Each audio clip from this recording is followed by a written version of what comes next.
समन्ता चक्रवालेषु अत्रा गच्छन्तु देवता सद्धम्मं मुनिराजस्य सुनन्तु सग्गमोक्खदम् ධම්මස්සවන කාලෝ අයං බදන්තා ධම්මස්සවන කාලෝ අයං බදන්තා ධම්මස්සවන කාලෝ අයං බදන්තා නමෝ තස්ස භගවතෝ අරහතෝ සම්මා සම්බුද්දස්ස නමෝ තස්ස භගවතෝ අරහතෝ සම්මා සම්බුද්දස්ස නමෝ තස්ස භගවතෝ අරහතෝ සම්මා සම්බුද්දස්ස සුම්පබුද්ධං පබුඤ්ජන්ති සදා ගෝතම ශාවකාන් යේ සන්දිවාච රත්තෝච භාවනාය රතෝ මනෝති. එනහිම් ශ්‍රී රතන බෞද්ධ විහාරස්ථානයේ ස්වාමීන් වහන්සේලාගෙන් අවසරයි. සදහවත් වාසනාවන්ත පින්නතුනි, අද මේ ඇත්තන් මේ අවුරුද්දේ වෙසක් පුන් පොහෝ දින නිමිති කරගෙන සිල් සමාදන් වෙන්න අවස්ථාව. ඉතින් පින්නතුන් හුඟා සතුටට පත්වන්න බුදුරජාණන් වහන්සේගේ ජීවිතයේ ඊටාම වැදගත් අවස්ථා කිහිපයක් සිහිපත් කරන අවස්ථාවෙහි අපට පන්සලට ඇවිල්ලා මේ වගේ සිල් ගන්න අවස්ථාවක් ලැබුණා කියන එක ඔබේ ජීවිතේ ලොකු ආශිර්වාදයක් කොට සලකන්නට. ඉතින් පින්නතුන් දන්නවා අද වැනි දවසක මේ වෙසක් සමරන මේ ලෝකයේහි ප්‍රධාන වශයෙන් ලෝකයේ වෙසක් සමරන රටවල් දෙකක් තියෙනවා.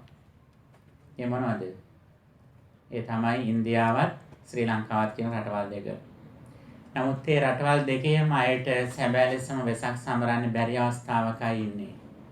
නමුත් එවැනි අවස්ථාවක හිටියත් ඔබ මේ ලෝක ගෝලයෙන් සම්පූර්ණ මෙහා පැත්තේ ඉඳගෙන ඔබ ඊටාම ඉහළ ලෙස ප්‍රතිපත්ති පූජාවෙන් බුදුරජාණන් වහන්සේ පුදන අවස්ථාව. ඒක ඔබේ පින සනිටුහන් කරන අවස්ථාව. අපි දන්නවා මෙතන ඉන්නව පින්නතුන් සමහර අය මේ පොයට පන්සල් කිහිපයක සිල් ගත්ත පින්නතුන් ඉන්නවනේ. බලන්න කොච්චර භාග්‍යයක්ද. මම හිතන්නේ ඔබට ලෝකේ කොහේ හිටියත් එහෙම අවස්ථාවක් ලැබෙන්නේ. ඔබ ශ්‍රී ලංකාවේ හිටියත් වෙසක් පොයට එක දවසකයි සිල් ගන්න ලැබෙන්නේ. නමුත් මේ රටේ ඉන්න මේ පින්වන්ත අය ඇතැම් විට එක මාසයක පොයක පන්සල් කිහිපයක සිල් ගන්නවා. බලන්න කොච්චර භාග්‍යයක්ද, කොච්චර පිනක්ද ඔබේ ජීවිතවල. ඒකෙන් පේන්නේ ඔබේ වාසනා ගුණයම තමයි පේන්නේ. අනිත් අතින් ඒකෙන් කියන්නේ ඔබට මේ ධර්මයේ වාග් දොර යන්න පුළුවන් කියන එකයි කියන්නේ. ලෝකෝ දොරක් මේ දහම තුල ඔබට යන්නට ඒ පින තියෙන එක තමයි ඒකෙන් ප්‍රකට වෙන්නේ. ඉතින් අන්න ඒ සඳහා අපි ප්‍රධාන වශයෙන් අපිට හොඳට ධර්මඥානෙ තියෙන්නට ඕන. බුදුරජාණන් වහන්සේ මොකද්ද දේශනා කළේ? උන්වහන්සේගේ සදහම් පණිවිඩය මොකද්ද කියන එක ගැන ඊටාම පැහැදිලි අවබෝධයක් අපට තියෙන්නට ඕන. මේ කුඩා දරුවෝ වා පින්වන්ත අය. ඉතින් ඔබ දන්නවා මනුස්ස ලෝකෙ ඉපදිච්ච කෙනෙකුට අවුරුදු 7 දී උනත් පුළුවන් ධර්මය අවබෝධ කරගන්න. අවුරුදු 7 දී රහත් වෙච්ච අය ඉන්නවා මේ සම්බුද්ධ ශාසනයෙහි. ඒ පින්නතුනේ බුදුරජාණන් වහන්සේගේ කාලේ තමයි අවම වශයෙන් අවුරුදු 7ක් කියලා තිබ්බේ. නමුත් මේ කාලේ ඔබ දන්නවද වයස කීයද කියලා? ඇතැම් විට මෙවැනි කාලයක මනුස්ස ලෝකෙ ඉපදෙනවා ජාත සෝතාපන්න අය. ජාත සකදාගාමියා ඉපදෙනවා. ඇතැම් විට ඔබේ ළඟ ඉන්න දරුවා ඇතැම් විට එවැනි තත්ත්වයෙන් ඉන්න ආධ්‍යාත්මික දිනුවක් තියෙන දරුවෙක් වෙන්නත් පුළුවන්. ඔබ පහුගිය කාලේ ශ්‍රී ලංකාවේ දකින්න ඇති පොඩි ළමයෙක් ගෑනු ළමයෙක් අර කුඩාම කාලේ ධර්ම විස්තර කරනවා. ඉතින් කොච්චර ආධ්‍යාත්මික දිනුවකින් ඉන්න අයද? ඒ නිසා කෙනෙක්ගේ වයස කොටස් තුනකට බෙදෙනවා. එකක් තමයි ෆිසිකල් ඒජ් එක. අපිට කායිකව තියෙන වයස, උපැන්න සහතිකේ තියෙන වයස. ඊළඟට තියෙනවා මෙන්ටල් ඒජ් කියලා එකක්. මානසික වයස කියලා. අපි ගැන අපි හිතන් ඉන වයසක් තියෙනවා. ඒ වගේම ස්පිරිචුවල් ඒජ් එකක් තියෙනවා. ආධ්‍යාත්මික වයස කියලා එකක් තියෙනවා. සමහර අය ෆිසිකල් ඒජ් එකෙන් අඩු වුණාට ස්පිරිචුවල් ඒජ් එකෙන් හුඟක් ඉහළයි. ආධ්‍යාත්මික වයසෙන් හුඟක් ඉහළයි. ඒ නිසා කෙනෙක්ගේ බාහිර රූපය දෙස බලලා කියන්න බෑ එයා කොච්චර දියුණු කෙනෙක්ද කියලා. කෙනෙක්ගේ නුවණ ගැන බලන්න පුළුවන් සාධකය මොකද්ද? යම්කිසි කෙනෙක් කොච්චර ප්‍රඥාවන්තද කියලා බලන්නේ කොහොමද? බාහිරට කෙනෙක් චෙක් කරන්නේ කොහොමද? හැසිරීමෙන් කිසියම් ප්‍රමාණයක් තීරණය කරන්න පුළුවන්. නමුත් සාධකයේ පින්නතුනේ හැසිරීමම තීරණය කරන්න බෑ ඒකයි. හොඳට ශාන්ත පුද්ගලයෙක් විදිහට හැසිරෙන්න පුළුවන් කෙනෙකුට, දියුණු නැති කෙනෙකුට උනත් පුළුවන්. කෙනෙක්ගේ ප්‍රඥාව බලන්නේ ධර්මයේ සඳහන් කරනවා සාකච්ඡාය පඤ්ඤා වේදිතබ්බෝ කියලා. සාකච්ඡාවෙන් තමයි අපි කෙනෙක්ගේ ප්‍රඥාව බලන්නේ කියලා. කෙනෙක් කොතනද ඉන්නේ කියලා බලන්නේ ප්‍රඥාවෙන්. නිකං කරුණු නෙවෙයි, කෙනෙක් ගැන මතකයෙන් පාඩම් කරලා තියෙන වහන්න පුළුවන්. විද්‍යාවේ මූලද්‍රව්‍ය කොච්චර තියෙනවද? ගැලැක්සිස් කීයක් තියෙනවද? මූදේ කොච්චර සත්තු වර්ග, මාළු වර්ග ඉන්නවද? ශාක වර්ග කීයක් දැනට ලෝකේ තියෙනවද? පෘථිවියෙහි උස් පහත් ස්ථාන මොනවද? ගංගා මොනවද? ඒව මතකයෙන් කියන්න පුළුවන්. ඒක ප්‍රඥාව නෙවෙයි. ඒක දැනුම. දැනුම කටපාඩම් කරලා පාසලෙන් ලබන්න පුළුවන්. නමුත් දැනුමයි ප්‍රඥාවයි කියන දෙකක්.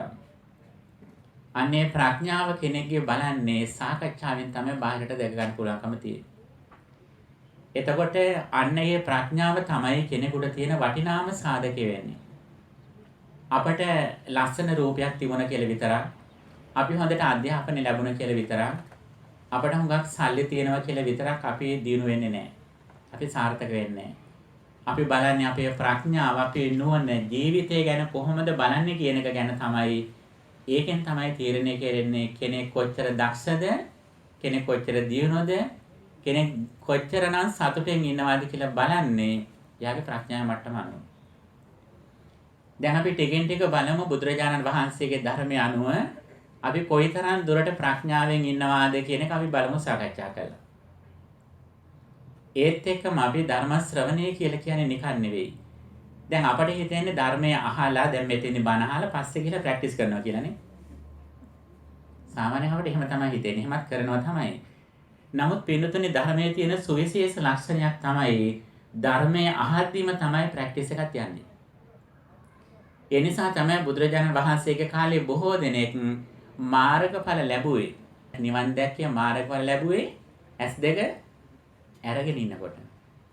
S2 අරගෙන ධර්ම ශ්‍රවණයට අහුම්කම් දෙමින් ධර්ම කරුණ මෙනෙහි කරමින් ඉන්න අවස්ථාවේදී තමයි මාර්ගඵල ලැබලා තියෙන්නේ. අන්නේ නිසා ධර්ම ශ්‍රවණයත් විමුක්තායතනයක් කියලා සැලකනවා. විමුක්තායතනය කියන්නේ නිවන් දකින්න දොරටුවක්. One of the entrances of liberation or enlightenment. ඒ නිසා හොඳට අවධානයෙන් බණ අහගෙන ඉන්නවා නම් ඒ අහගෙන ඉන්න මොහොතේම ටිකෙන් ටික අපේ මනස දියුණු වෙනවා. එතකොට අද අපි සමරන්නේ මේ ලෝකයේ පහළ වෙච්ච උතුම්ම ශාස්ත්‍රවරයන් වහන්සේ. උන්වහන්සේට හුඟක් හැකියාවක් තිබුණා, 이르දි බල තිබුණා. ලෝකේ මිනිස්සුන්ගේ නුවණ බලන්න පුළුවන් හැකියාවක් තිබුණා.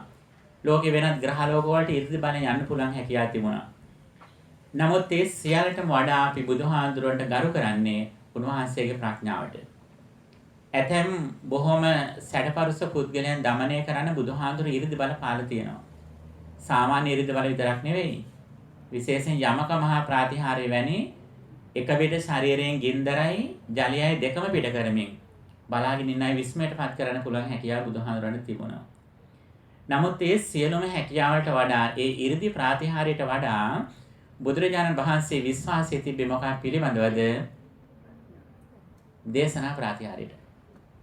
ඒ දේශනා ප්‍රාතිහාර්ය බුදුහාඳුරන්ගේ ප්‍රකට උනේ ධර්ම දේශනා කිරීමෙන්. උන්වහන්සේගේ ප්‍රඥාව ඔස්සේ. ඉතින් ඔබ අන්න ඒ ප්‍රඥාව ටිකක් හරි තේරුම් ගන්න තරම් ඔබ වාසනාවන්ත වෙලා තියෙනවා ඒ ධර්මය අහන්නට. ඉතින් මේ අවස්ථාව හැම දිනෙකටම ලැබෙන්නේ නැහැ. මේක ඊටාම දුර්ලභ අවස්ථාවක්. ඒ නිසා ඔබ හරියට ධර්මයේ තේරුම් ගත්තොත් ඔබ අධ්‍යාපනයෙන් කොච්චර ඉහළට ගියත් ඔබ ලෝකේ වැඩිපුරම පැහැදෙන බුදුරජාණන් වහන්සේට. ඔබ හොඳට අධ්‍යාපනය ලබන්න. ෆස්ට් ඩිග්‍රිය, බැචලර් ඩිග්‍රිය, මාස්ටර් ඩිග්‍රිය, ડોක්ටරේට් එක දක්වා ඉහළටම අධ්‍යාපනය ලබන්න. ડોක්ටරේට් එකක් නෙමෙයි පුළුවන් නම් දෙකම ගන්න. ඒ වගේම භාෂාත් හොඳට ඉගෙන ගන්න. දැන් මේ රටේ ඉන්නවා නම් ඉංග්‍රීසි වලට අමතරව ස්පැනිෂ් පුළුවන් නම්, ඒ වගේම මැන්ඩරින් පුළුවන් නම්, ෆ්‍රෙන්ච් පුළුවන් නම්, ඒ වගේම සයින් ලැන්ග්වේජ් එක පුළුවන් නම් ඒක අපේ ලොකු දක්ෂතාවයක්. විශේෂයෙන්ම සයින් ලැන්ග්වේජ් එක ඉගෙන ගන්න ඕන. ASL කියලා තියෙන්නේ. ඇමරිකන් සයින් ලැන්ග්වේජ් කියලා. ඒකත් අපි ඉගෙන ගන්න ඕන. ASL එක. එතකොට මෙන්න මේ දක්ෂතාවලින් අපි ඉදිරියට යන ගමන් ඒ සියලුම දේට වඩා වටිනාම දෙයක් අපට බුදුරජාණන් වහන්සේගේ ධර්මයෙන් පෙන්වලා දීලා තියෙනවා. ඒ ධර්මයේ ඉගෙන ගැනීමෙන් අපට ලැබෙන වාසිය මොකද්ද? ඒ ධර්මයේ ඉගෙන ගත්තොත් තමයි අපි හරියටම සතුටෙන් ඉන්න ක්‍රමය අපි දැනගන්නේ. ලෝකේ වෙන කවුරුවත් සතුටෙන් ඉන්න ක්‍රමය දන්නේ නැහැ. ලෝකෙ මිනිස්සු සතුටෙන් ඉන්නවා කියලා කරන්නේ වැඩිපුර කැම ටිකක් කනවා, රූප ටිකක් බලනවා, රැට රැස් වෙලා කට්ටියත් එක්ක hina වෙනවා, දුර ගමනක් යනවා. අර නිවාඩුවක් එහෙම ලැබුණාම ඔබ දැකලා ඇතිනේ. ලොකු වාහනවල පිටුපස්සේ බෝට්ටුවකුත් එල්ලන් මාළු පිටිලිහිකුත් තියාගෙන ඈත ගිහිල්ලානේ. හැතැම්ම 100ක් 200ක් ගිහිල්ලා ඒ බෝට්ටුවත් ලේකෙක දාගෙන ඒක පැදලා මාළු ටිකක් බාලා එනවා.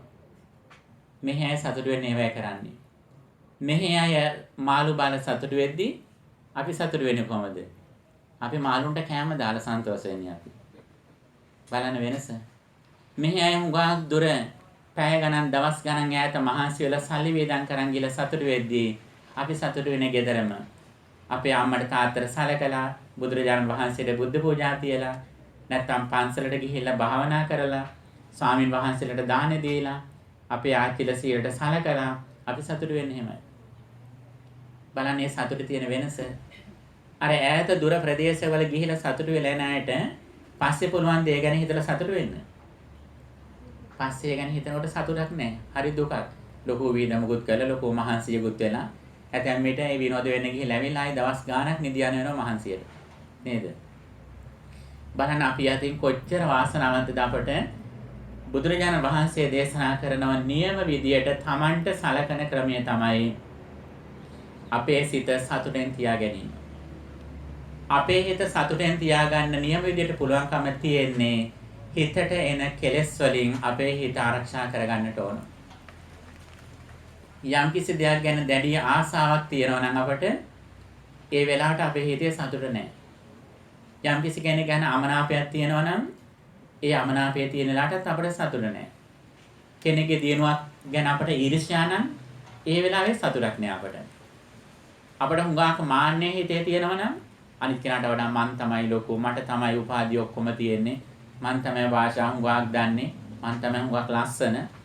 එහෙම කියලා නිතර නිතර හිතනවා නම් ඒ සතුටක් නැහැ. අපි ලස්සන වගේම පුළුවන් නම් අනිත් ලස්සන අඩු කෙනෙකුට එක්කත් හොඳට කතා කරන්න. ඇතැම්මට මුහුණ විකෘති වෙච්ච නංගි මල්ලි කෙනෙක් එක්ක හොඳට ආදරෙන් කතා කරන්න. දැන් මන්ද බුද්ධික ළමයෙක් එක්ක අපට පුළුවන් නම් යාට උදව්වක් කරන්න. අන්න ඒක තමයි අපේ රූපේ ලස්සන වෙන්න, අපේ බුද්ධිය දිනු වෙන්න හේතු වෙන්නේ. ඉතින් අන්නේ ක්‍රමය තමයි බුදුරජාණන් වහන්සේ අපට දේශනා කළේ. ඉතින් මේ හැම දෙයක්ම දිනු වෙනකොට අපටම අපේ ජීවිතය ගැන බලා ගන්න පුළුවන්, පරීක්ෂා කරලා බලන්න පුළුවන්, චෙක් කරලා බලන්න පුළුවන් අපි ඇත්තටම අපි දිනු වෙනවාද කියලා. දැන් වෙනත් පරීක්ෂණ වලින් විභාග වලින් දැනුම බලන්න අපි එක්සෑම් එකක් ලියන්න ඕන. වෙනත් අය තමයි පරීක්ෂා කරන්නේ අපිව.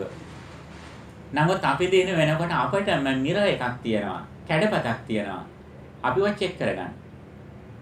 අන්නේ කණ්ණාඩි ඉස්සරහට දාලා බලන්න පුළුවන් දැන් කොහෙද තමන්ගේ grade point average එක කියලා. GPA එක එකෙන් බලා ගන්න පුළුවන්. IQ එකත් බලා ගන්න පුළුවන්. නැත්නම් EI එකත් බලා ගන්න පුළුවන්. emotional intelligence එක. මේ ඔක්කොම අපටම අපේ එක චෙක් කරගන්න පුළුවන්. එතකොට grade point average එක කියලා කියන්නේ මොකක්ද අපේ? අපේ GPA එක කියලා කියන්නේ අපේ සිත සහ අපේ ශරීරයට වෙන්නේ මොකක්ද කියන එක තේරුම් ගන්න එක. Understanding our body and mind is the Buddhist GPA. That is the Buddhist grade point average. අනිත් දේ තමයි Buddhist IQ එක සහ නැත්නම් EI එක මොකද්ද? අපේ හිත එක අරමුණක, එක භාවනා අරමුණක බොහෝ වේලාවක් අපි තබා ගන්න දක්ෂ නම් මෙන්න මේක තමයි බුද්දිස් IQ එක කියලා කියන්නේ. මෙන්න මේක තමයි ඉන්ටෙලිජන්ට් quotient එක කියලා කියන්නේ. නැත්තම් මේක තමයි ඉමෝෂනල් ඉන්ටෙලිජන්ස් එක. නැත්තම් ආවේදනික බුද්ධිය කියන්නේ මේක. අපේ මයින්ඩ්ෆුල්නස් එක තමයි අපේ තියෙන ඉමෝෂනල් ඉන්ටෙලිජන්ස් එක. ඔබ අහලා තියෙන ඩැනියල් ගෝල්මන් කියලා ප්‍රොෆෙසර් කෙනෙක් කියනවා. ඔහු විශේෂ තියරියක් ඉදිරිපත් කළා. ඔහු ඉදිරිපත් කරන තියරිය මොකද්ද? ඒ තමයි ඉමෝෂනල් ඉන්ටෙලිජන්ස් කියන එක. මේකේ ලක්ෂණ පහක් දක්වන ඔහු. කෙනෙකුගේ පර්සනැලිටිය පෞරුෂය බලන ප්‍රධාන ලක්ෂණ පහ. අහලා තියෙනවද? එකක් තමයි self awareness. ඒ කියන්නේ තමන් ගැන අවධානයෙන් ඉඳීම. ඊට පස්සේ inner motivation. යමක් කරන්න තියෙන උනන්දුව. ඒ වගේම self regulation. ආත්ම සංවරය. ඩිසිප්ලින් එක. ඒ වගේම empathy සහකම්පනය. ඒ වගේම social skills. මෙන්න මේ පහ තමයි කෙනෙකුගේ තියෙන දක්ෂතාවය. මොනවද? self awareness, self regulation, inner motivation, empathy and social skills. මෙන්න මේ පහෙන් ඉදිරියට ගියාම තමයි කෙනෙක් සැබෑ ලෙසම සාර්ථකයි කියලා කියන්නේ. එතකොට වර්තමානයේහි පොතපතින් දැනුම පේපර්ස් වලට ලියනකොට ලකුණු 100% ලිව්වත් කෙනෙක් දක්ෂයෙක් වෙන්නේ නැහැ. එයා ලකුණු 100%ක් ගත්තත් එයාගේ මුල් ඇවරේජ් එකෙන් එයාට 20% විතරයි තියෙන්නේ. 120ක් විතරයි. එයාට අනිත් එක සුහුඳව වැඩ කරන්න බැරි නම්, එයාට තමන්ගේ ගැන අවධානයක් නොමැති නම්, එයාට අනිත් අයගේ දුක තේරුම් ගන්න පුළුවන් සහකම්පනයක්, එම්පතියක් නොමැති නම්, එයා සාර්ථක පුද්ගලෙක් විදිහට සලකන්නේ නැහැ. කෙනෙක් සාර්ථක පුද්ගලෙක් විදිහට සලකන්නේ මෙන්න මේ ලක්ෂණ පහම කෙනෙක් ළඟ තියෙනට ඕන. මෙන්න මේ ඉමෝෂනල් ඉන්ටෙලිජන්ස් කියන එක මේ ඩැනියල් ගෝල්මන් ඉදිරිපත් කරපු මේ මතවාදය තමයි අද බාහිර ලෝකයේ බොහෝ දෙනෙක් අධ්‍යයනය කරන්නේ, විශේෂයෙන් සයිකොලොජි අධ්‍යයනය කරනකොට. සයිකොලොජි වලටයි, ෆිලොසොෆි වලටයි, এডুকেෂනල් සයන්ස් වලටයි, කවුන්සලින් වලටයි මෙන්න මේ සබ්ජෙක්ට් එක විශේෂයෙන් අධ්‍යයනය කරනවා. ඔබ ඉන්ටර්නෙට් එකේ ගියොත් ඩැනියල් ගෝල්මන් ඉමෝෂනල් ඉන්ටෙලිජන්ස් කියලා ඔබ රයිට් කරොත් ඔබට වීඩියෝස් බලන්න පුළුවන්. ඒ එක වීඩියෝ එකක් මිලියන ගාණක් views ලා ඉන්නවා. බලපු අය. එතකොට මෙන්න මේ ලක්ෂණ පහ ලොකු දර්ශනයක් විදිහට තමයි මේ වෙස්ටර්න් සොසයිටි ඉදිරිපත් කරන්නේ. ඔබ විශ්වාස කරනද මේ ලක්ෂණ පහම බුදුදහමෙහි ධම්මපදයක ගාථාවක ඇතුළත් වෙනවා. උට්ඨානවතෝ සතිමතෝ සුතිකම්මස්ස නිසම්මකාරිනෝ සංයතස්සච ධම්මජීවිනෝ අප්පමත්තස්ස යසෝබි වඩති. උට්ඨානවතෝ මහන්සියෙන් වැඩ කිරීම. අර inner motivation කියන එක. සතිමතෝ mindfulness එක, self awareness කියන එක. සුචිකම්මස්ස self discipline කියන එක. සුචිකම්මස්ස නිසම්මකාරිනෝ බුද්ධිමත් වැඩ කිරීම. සංයතස්සච discipline එක. ධම්මජීවිනෝ righteous livelihood ධාර්මික ජීවත් වීම. බලන්න අපි කොච්චර අපි ඉදිරියෙන් ඉන්නවද? මේ බටහිර සමාජය අද මහා දර්ශන ඉදිරිපත් කරද්දී මිනිස්යාගේ බුද්ධිය දිනු කරන්න අපේ බුදුහාමුදුරුවෝ මේට අවුරුදු 2500කට කලින් අපට ඔක්කොම දේශනා කළා තියෙනවා. අන්න ඒ නිසා විශේෂයෙන් වෙසක් දිනය සමරන බුදුරජාණන් වහන්සේගේ උපත, සම්බුද්ධත්වයේ, පරිනිර්වාණය කියන මෙන්න මේ උතුම් දිනය සමරන වෙසක් පොහෝ දිනය. අපි එකතකින් බුදුහාඳුරුවෙනින් බුද්ධ පූජා පවත්වලා, වෙසක් පුඩුපත්තු කළා, භක්ති ගීත කියලා ඒ දක්වන ගරුත්වයට කියන්නේ ආමිෂ පූජා කියලා. ද්‍රව්‍ය වලින් කරන පූජා. නමුත් ඊට වඩා බුදුහාඳුර අපෙන් බලාපොරොත්තුනේ මොකද්ද?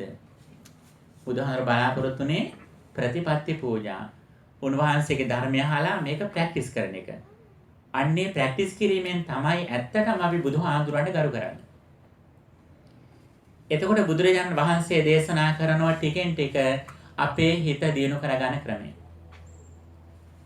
එතකොට අපේ සාර්ථකත්වය කියලා කියන්නේ සම්පූර්ණයෙන්ම අපේ හිත ගැන අවධානයෙන් සිටීම. නැත්තම් mindfulness එක. Our success, our skillfulness completely depends on our mindfulness, the awareness of our body and mind. බාහිර රූපයක් දකිනකොට, බාහිර ශබ්දයක් අහනකොට, අන්නේ අවස්ථාවේදී අපේ සිතට, අපේ කයට මොකද්ද වෙන්නේ කියලා හොඳට අවධානයෙන් ඉඳීම තමයි සිත ආරක්ෂා කරනවා කියලා කියන්නේ. එතකොට තමන්ගේ හිතේ ස්වභාවය ගැන තමන් දැන් දන්නවා. එතකොට සාමාන්‍ය කෙනෙක් බාහිර පිටස්තර පැත්ත තමයි බලාගෙන ඉන්නේ. අපි ඇතුළත බලන්නේ අපි. මේකට තමයි විදර්ශනාව කියලා කියන්නේ. Insight meditation කියන්නේත් මේකයි. Normal people look at outside. We look at inside. එතකොට මෙන්න මෙතනින් අපට බලන්න පුළුවන් අපේ මානසික දියුණුව. එතකොට ටිකෙන් ටික අපි බලමු ඉදිරියට යන හැටි. එතකොට අපේ සිත ගැන අවධානයෙන් ඉන්නකොට බුදුහාමුදුරන්ගේ ධර්මය අහනකොට අපි ටික ටික අපේ ළඟ තියෙන ගුණාංග අපි ප්‍රැක්ටිස් කරනවා. එයින් පළවෙනි ලක්ෂණය තමයි දන් දීම කියන එක. අපි සන්තකව දෙයක් අපිට අයිති දෙයක් අපි දෙනවා ටික ටික හරි අනිත් අයට. පොඩි කාලේදී අපට පෑනක් පැන්සලක් යාළුවෙකුට දීලා ඇඳුමක් දීලා කෙනෙකුට ටිකෙන් ටික අසරණ ළමයෙකුට සබත්තු කූට්ටමක් දීලා ගෙදර ඇති කරන සතුන්ට කෑම ටිකක් දීලා කුරුල්ලන්ට පළතුරු ටිකක් දීලා මේ වගේ පොඩි දෙයකින් අපට පටන් ගන්න පුළුවන්. අන්න ඒක හුරු කරන තමයි මේ රටේ අයට කුඩා කාලේ පොඩි සතෙක් දෙන්නේ. බලු පැටියෙක් හරි පූස් පැටියෙක් හරි කුරුල්ලෙක් හරි දෙනවනේ මෙහෙට. ඇයි ඒක දෙන්නේ? ඒ අර ජෙනරස් එක පුරුදු කරන්න, ජෙනොසිටි එක පුරුදු කරන්න, පේෂන්ස් එක පුරුදු කරන්න, ඉවසීම පුරුදු කරන්න. ඒක නිකන් දෙයක් නෙවෙයි ඒක. එතකොට තමා සතෙක් ඇති කරනකොට අපි බලනවා තමන් කෑම කනවා වගේම තමන් දන්නවා අර සතාටත් බඩගිනි වෙනවා කියලා. එතකොට සතාටත් කෑම දෙක දෙනවා. මුලදී තමන් කෑම කාලා දෙන්නේ, පස්සේ කරන්නේ මොකද්ද? කෑම කන කලින්ම දෙනවා. තවත් කලක් ගියාට පස්සේ තමන් කෑම නොකා හරි තමා බඩගින්නෙන් ඉඳගෙන හරි සතාට කෑම දෙක දෙනවා. සතා ලෙඩ වුණාම බලනවා, සීතල වෙලාවට බලනවා, නිදියන ඕන ටික බලනවා. ඒ වගේම සතා දඟලනකොට අපි එච්චර කලබල වෙන්නේ, අපි උට සමාව දෙනවා.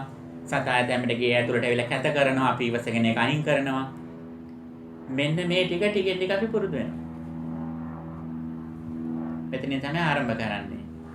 දැන් ශ්‍රී ලංකාවේ නම් ඉතින් කුඩා කාලේ කරන්නේ පොඩි බෝනික්කෙක් දෙනවා බලා ගන්න කියලා. නලවන්න. එහි අපි කරන්නේ එහෙමයි. ඉතින් බෝනික්ක ඉතින් අපි සිදු කරන්නේ නැහැ නේද? බෝනික්ක ළඟදී අපිට ඉවසන්න දෙයක් නැහැ ඉතින්. අපි ළඟදී බෝනික ඉවසන එක තමයි කරන්නේ. අපි ගැහුවත් බැන්නත් බෝනික ඉවසගෙන මුකුවත් hina වෙලමයි ඉන්නේ බෝනික. වැඩිම දෙයක් වුණොත් ඇස් දෙක එහාට මෙහාට කරන එක විතරයි කරන්නේ. ඒකෙන් අපිට ලොකු ඉවසීමක් පුරුදු වෙන්නේ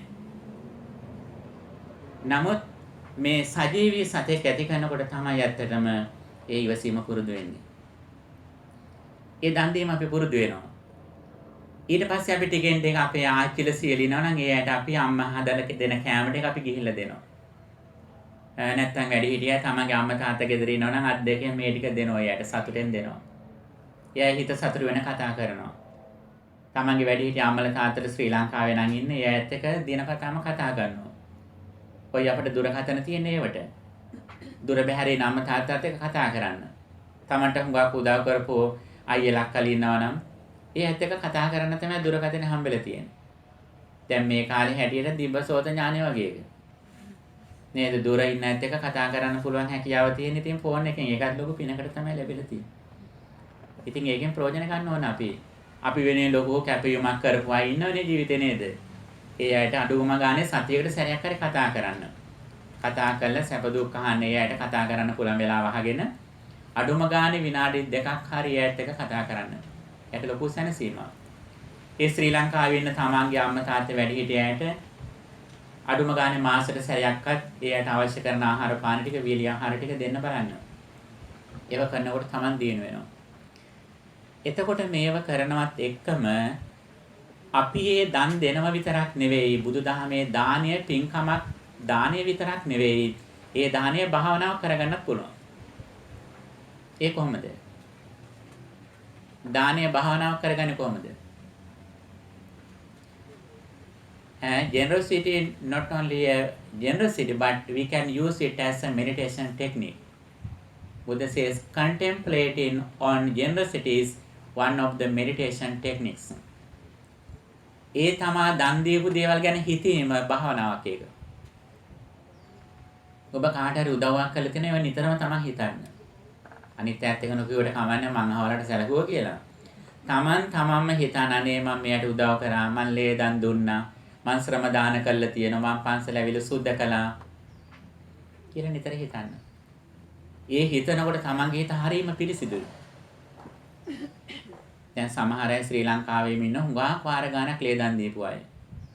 ඔබට පුළුවන් මාස 4න් 5න් දිගටම ලේ දන් දෙන්න පුළුවන් සුදුසුකම් තියෙන අයට. අවුරුදු 18න් පස්සේ. අවුරුදු 55 60 විතර නිකන් ගන්නවා. සමහර අය 10 වතාව ලේ දන් දීපු අය ඉන්නවා. මෙතනත් ඇති ඒ වගේ නේද හුඟක් වාර ගානක් ලේ දන් දීපු පින්නතුන් මෙතන ඉන්නවා. 50 වතාව දීපු අය ඉන්නවා. 100 වතාව ලේ දන් දීපු අය ඉන්නවා.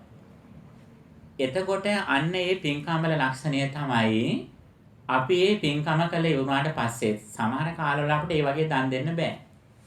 ඒ දන් දෙන්න බැරි කාලවල අපි මොකද කරන්නේ? අර පුළුවන් කාලේ දීපු දාන ගැන හිතනවා අපි. බලන්න. ඒ නිසා ඔබට අද දවසේ දන් දෙන්න බෑ කියලා දුක් වෙන්න එපා. ඇතැම්මට දුප්පත් නිසා වෙන්න පුළුවන්. ගෙදර අඩුපාඩුකම් නිසා වෙන්න පුළුවන්. කොවිඩ් රෝගය නිසා පන්සලට එන්න බැරි නිසා වෙන්න පුළුවන්. ශ්‍රී ලංකාවට යන්න බැරි නිසා වෙන්න පුළුවන්. ඒක කමන්නේ.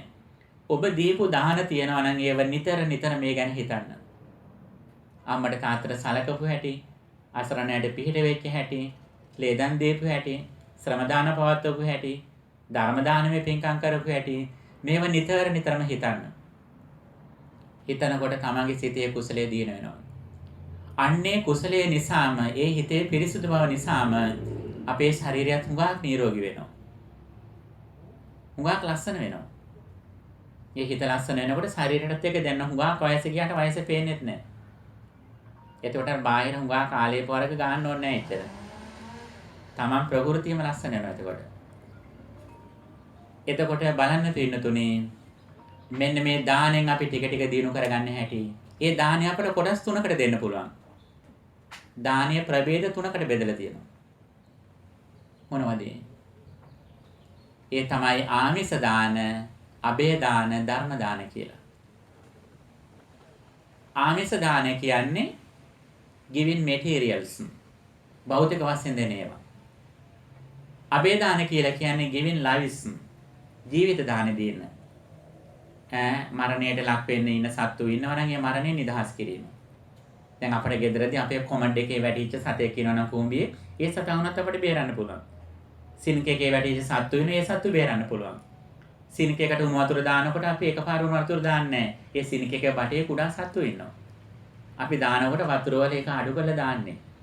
තව සිසිල් වතුරයකට දාලා නැත්නම් එක විට මේ අපි වතුර එකේ මේ අර සිසිල් පැත්තත් ඇරලා තමයි උණු වතුරක දාන්නේ අපි. ඉතින් මේ පොඩි දෙයකින් උනත් බලන්න අපට කුසලයක් කරගෙන තියෙන අවස්ථාව. ඒවා පින්නතුනේ සරල දේවල් නෙවෙයි. ඒත් එක්ක අපේ හිතේ ලොකු කුසලයක් දින වෙනවා ඒත් එක්ක. ඒ වගේම අපේ ගෙදර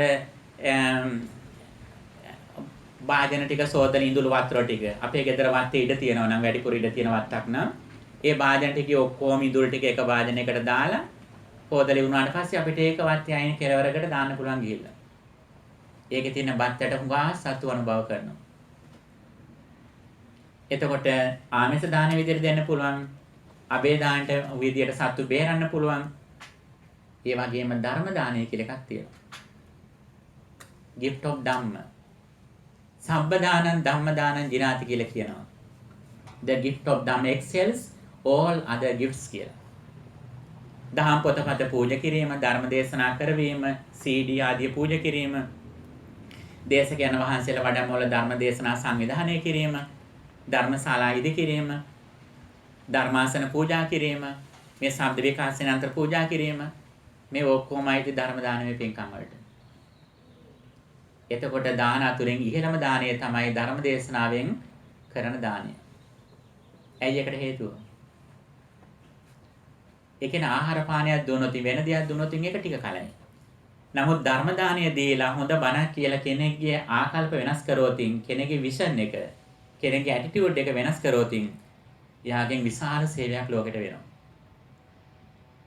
ඒ නිසා ධර්ම දානය සුවිශේෂ පින්කමක් විදියට බුදුරජාණන් වහන්සේ දේශනා කළා. එතකොට දානය දෙනකොට දැන් අපට සතුටුයි හිතේ. නිතරම දීපු දාන ගැන තමන් හිතේ ඉන්නේ. එතකොට ඔබට හිතෙන්න පුළුවන් ඉතින් මේක හිතේ හිටියොත් අපිට වෙන වැඩක් කරන්න බැරි වේද කියලානේ. නමුත් පින්නතුනේ තමන් කරන වැඩ කිසිම දෙයකට බාධාවක් එන්නේ නැහැ මේක. දැන් බලන්න අපි පාරේ යද්දි, ඩ්‍රයිව් කරද්දි, ගෙදර කෑම යද්දි කොච්චර දේවල් හිත අපි ඒක සිද්ධ කරන්නේ නේ. අඩු ගානේ බලන්න දැන් මෙතන බණ අහද්දිත් කී දෙයක් හිත දින්නේ නේ. එතකොට අන්න ඒකට අපිට මේක රිප්ලේස් කරන්න පුළුවන්. මේ කුසලයේ එතෙන්ට අපි ඇඩ් කරන්න තියෙන්නේ. ඒ දීපු දාණය ගැන නිතර සිහිපත් කරන්න. විශේෂයෙන් තමන් අම්මා තාත්තට සැලකුව හැටි හොඳට මතක් කරගන්න ඒවා. ඒකේ අඩුපාඩුකම් තියෙනවා නම් අම්මා තාත්තා ඉන්නවා නම් කොහොම හරි වැඩිපුර සැලකන්න. ඊතුරු කාලේ. උපරිම ලෙස සැලකන්න. ඒක අපේ ජීවිතේ හුඟක් කලක් මතකේ තියෙනවා. දැන් අම්මා තාත්තා එක්ක අපි ජීවත් වෙන්නේ අවුරුදු 40යි 50යි වැඩි වුණොත්. ඊට පස්සේ තව අපි අවුරුදු 20ක් 25ක් අම්මා තාත්තා නැතුව ඉන්නවා. ඔබ දන්නවද ඔබට වැඩිපුර අම්මා තාත්තා මතක් වෙන්නේ අර මුල් අවුරුදු 25 30 40 කාලයේදීද අම්මා තාත්තා නැති වුණාට පස්සේද? ඔව් අම්මා තාත්තා නැති වුණාට පස්සේ වැඩිපුර හිතෙන්නේ.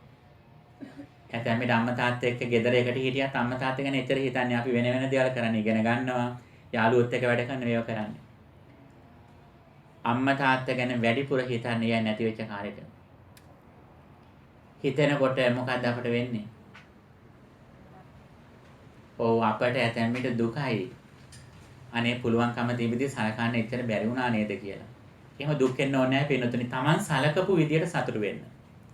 ඉන්නවනම් උපරිම ලෙස සලකන්න නැති වුණා නම් දුක් වෙන නෙවෙයි. Taman කරපු ප්‍රමාණයට සතුටු වෙන්න.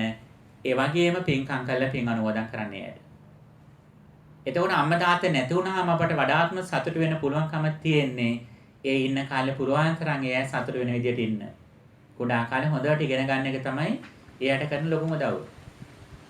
කුඩා කාලේ හොඳට සංවර වෙන්න එක තමයි එයා අපෙන් බලාපොරොත්තු වෙන්නේ. ශ්‍රී ලංකාවට කමන්නේ ක්‍රීඩාවලදී අපි මේ දේවල් කරනවා. නමුත් අපි එයාට අකීකරු නොවි අපි හොඳට අධ්‍යාපනය ලබන එක තමයි මේ කාලයට දෙන්න පුළුවන් ලොකුම තෑග්ග.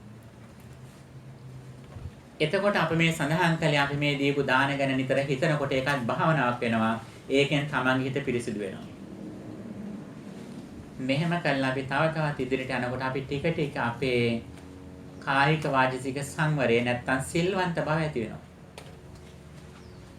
අපි සිල්වන්ත වෙනවා.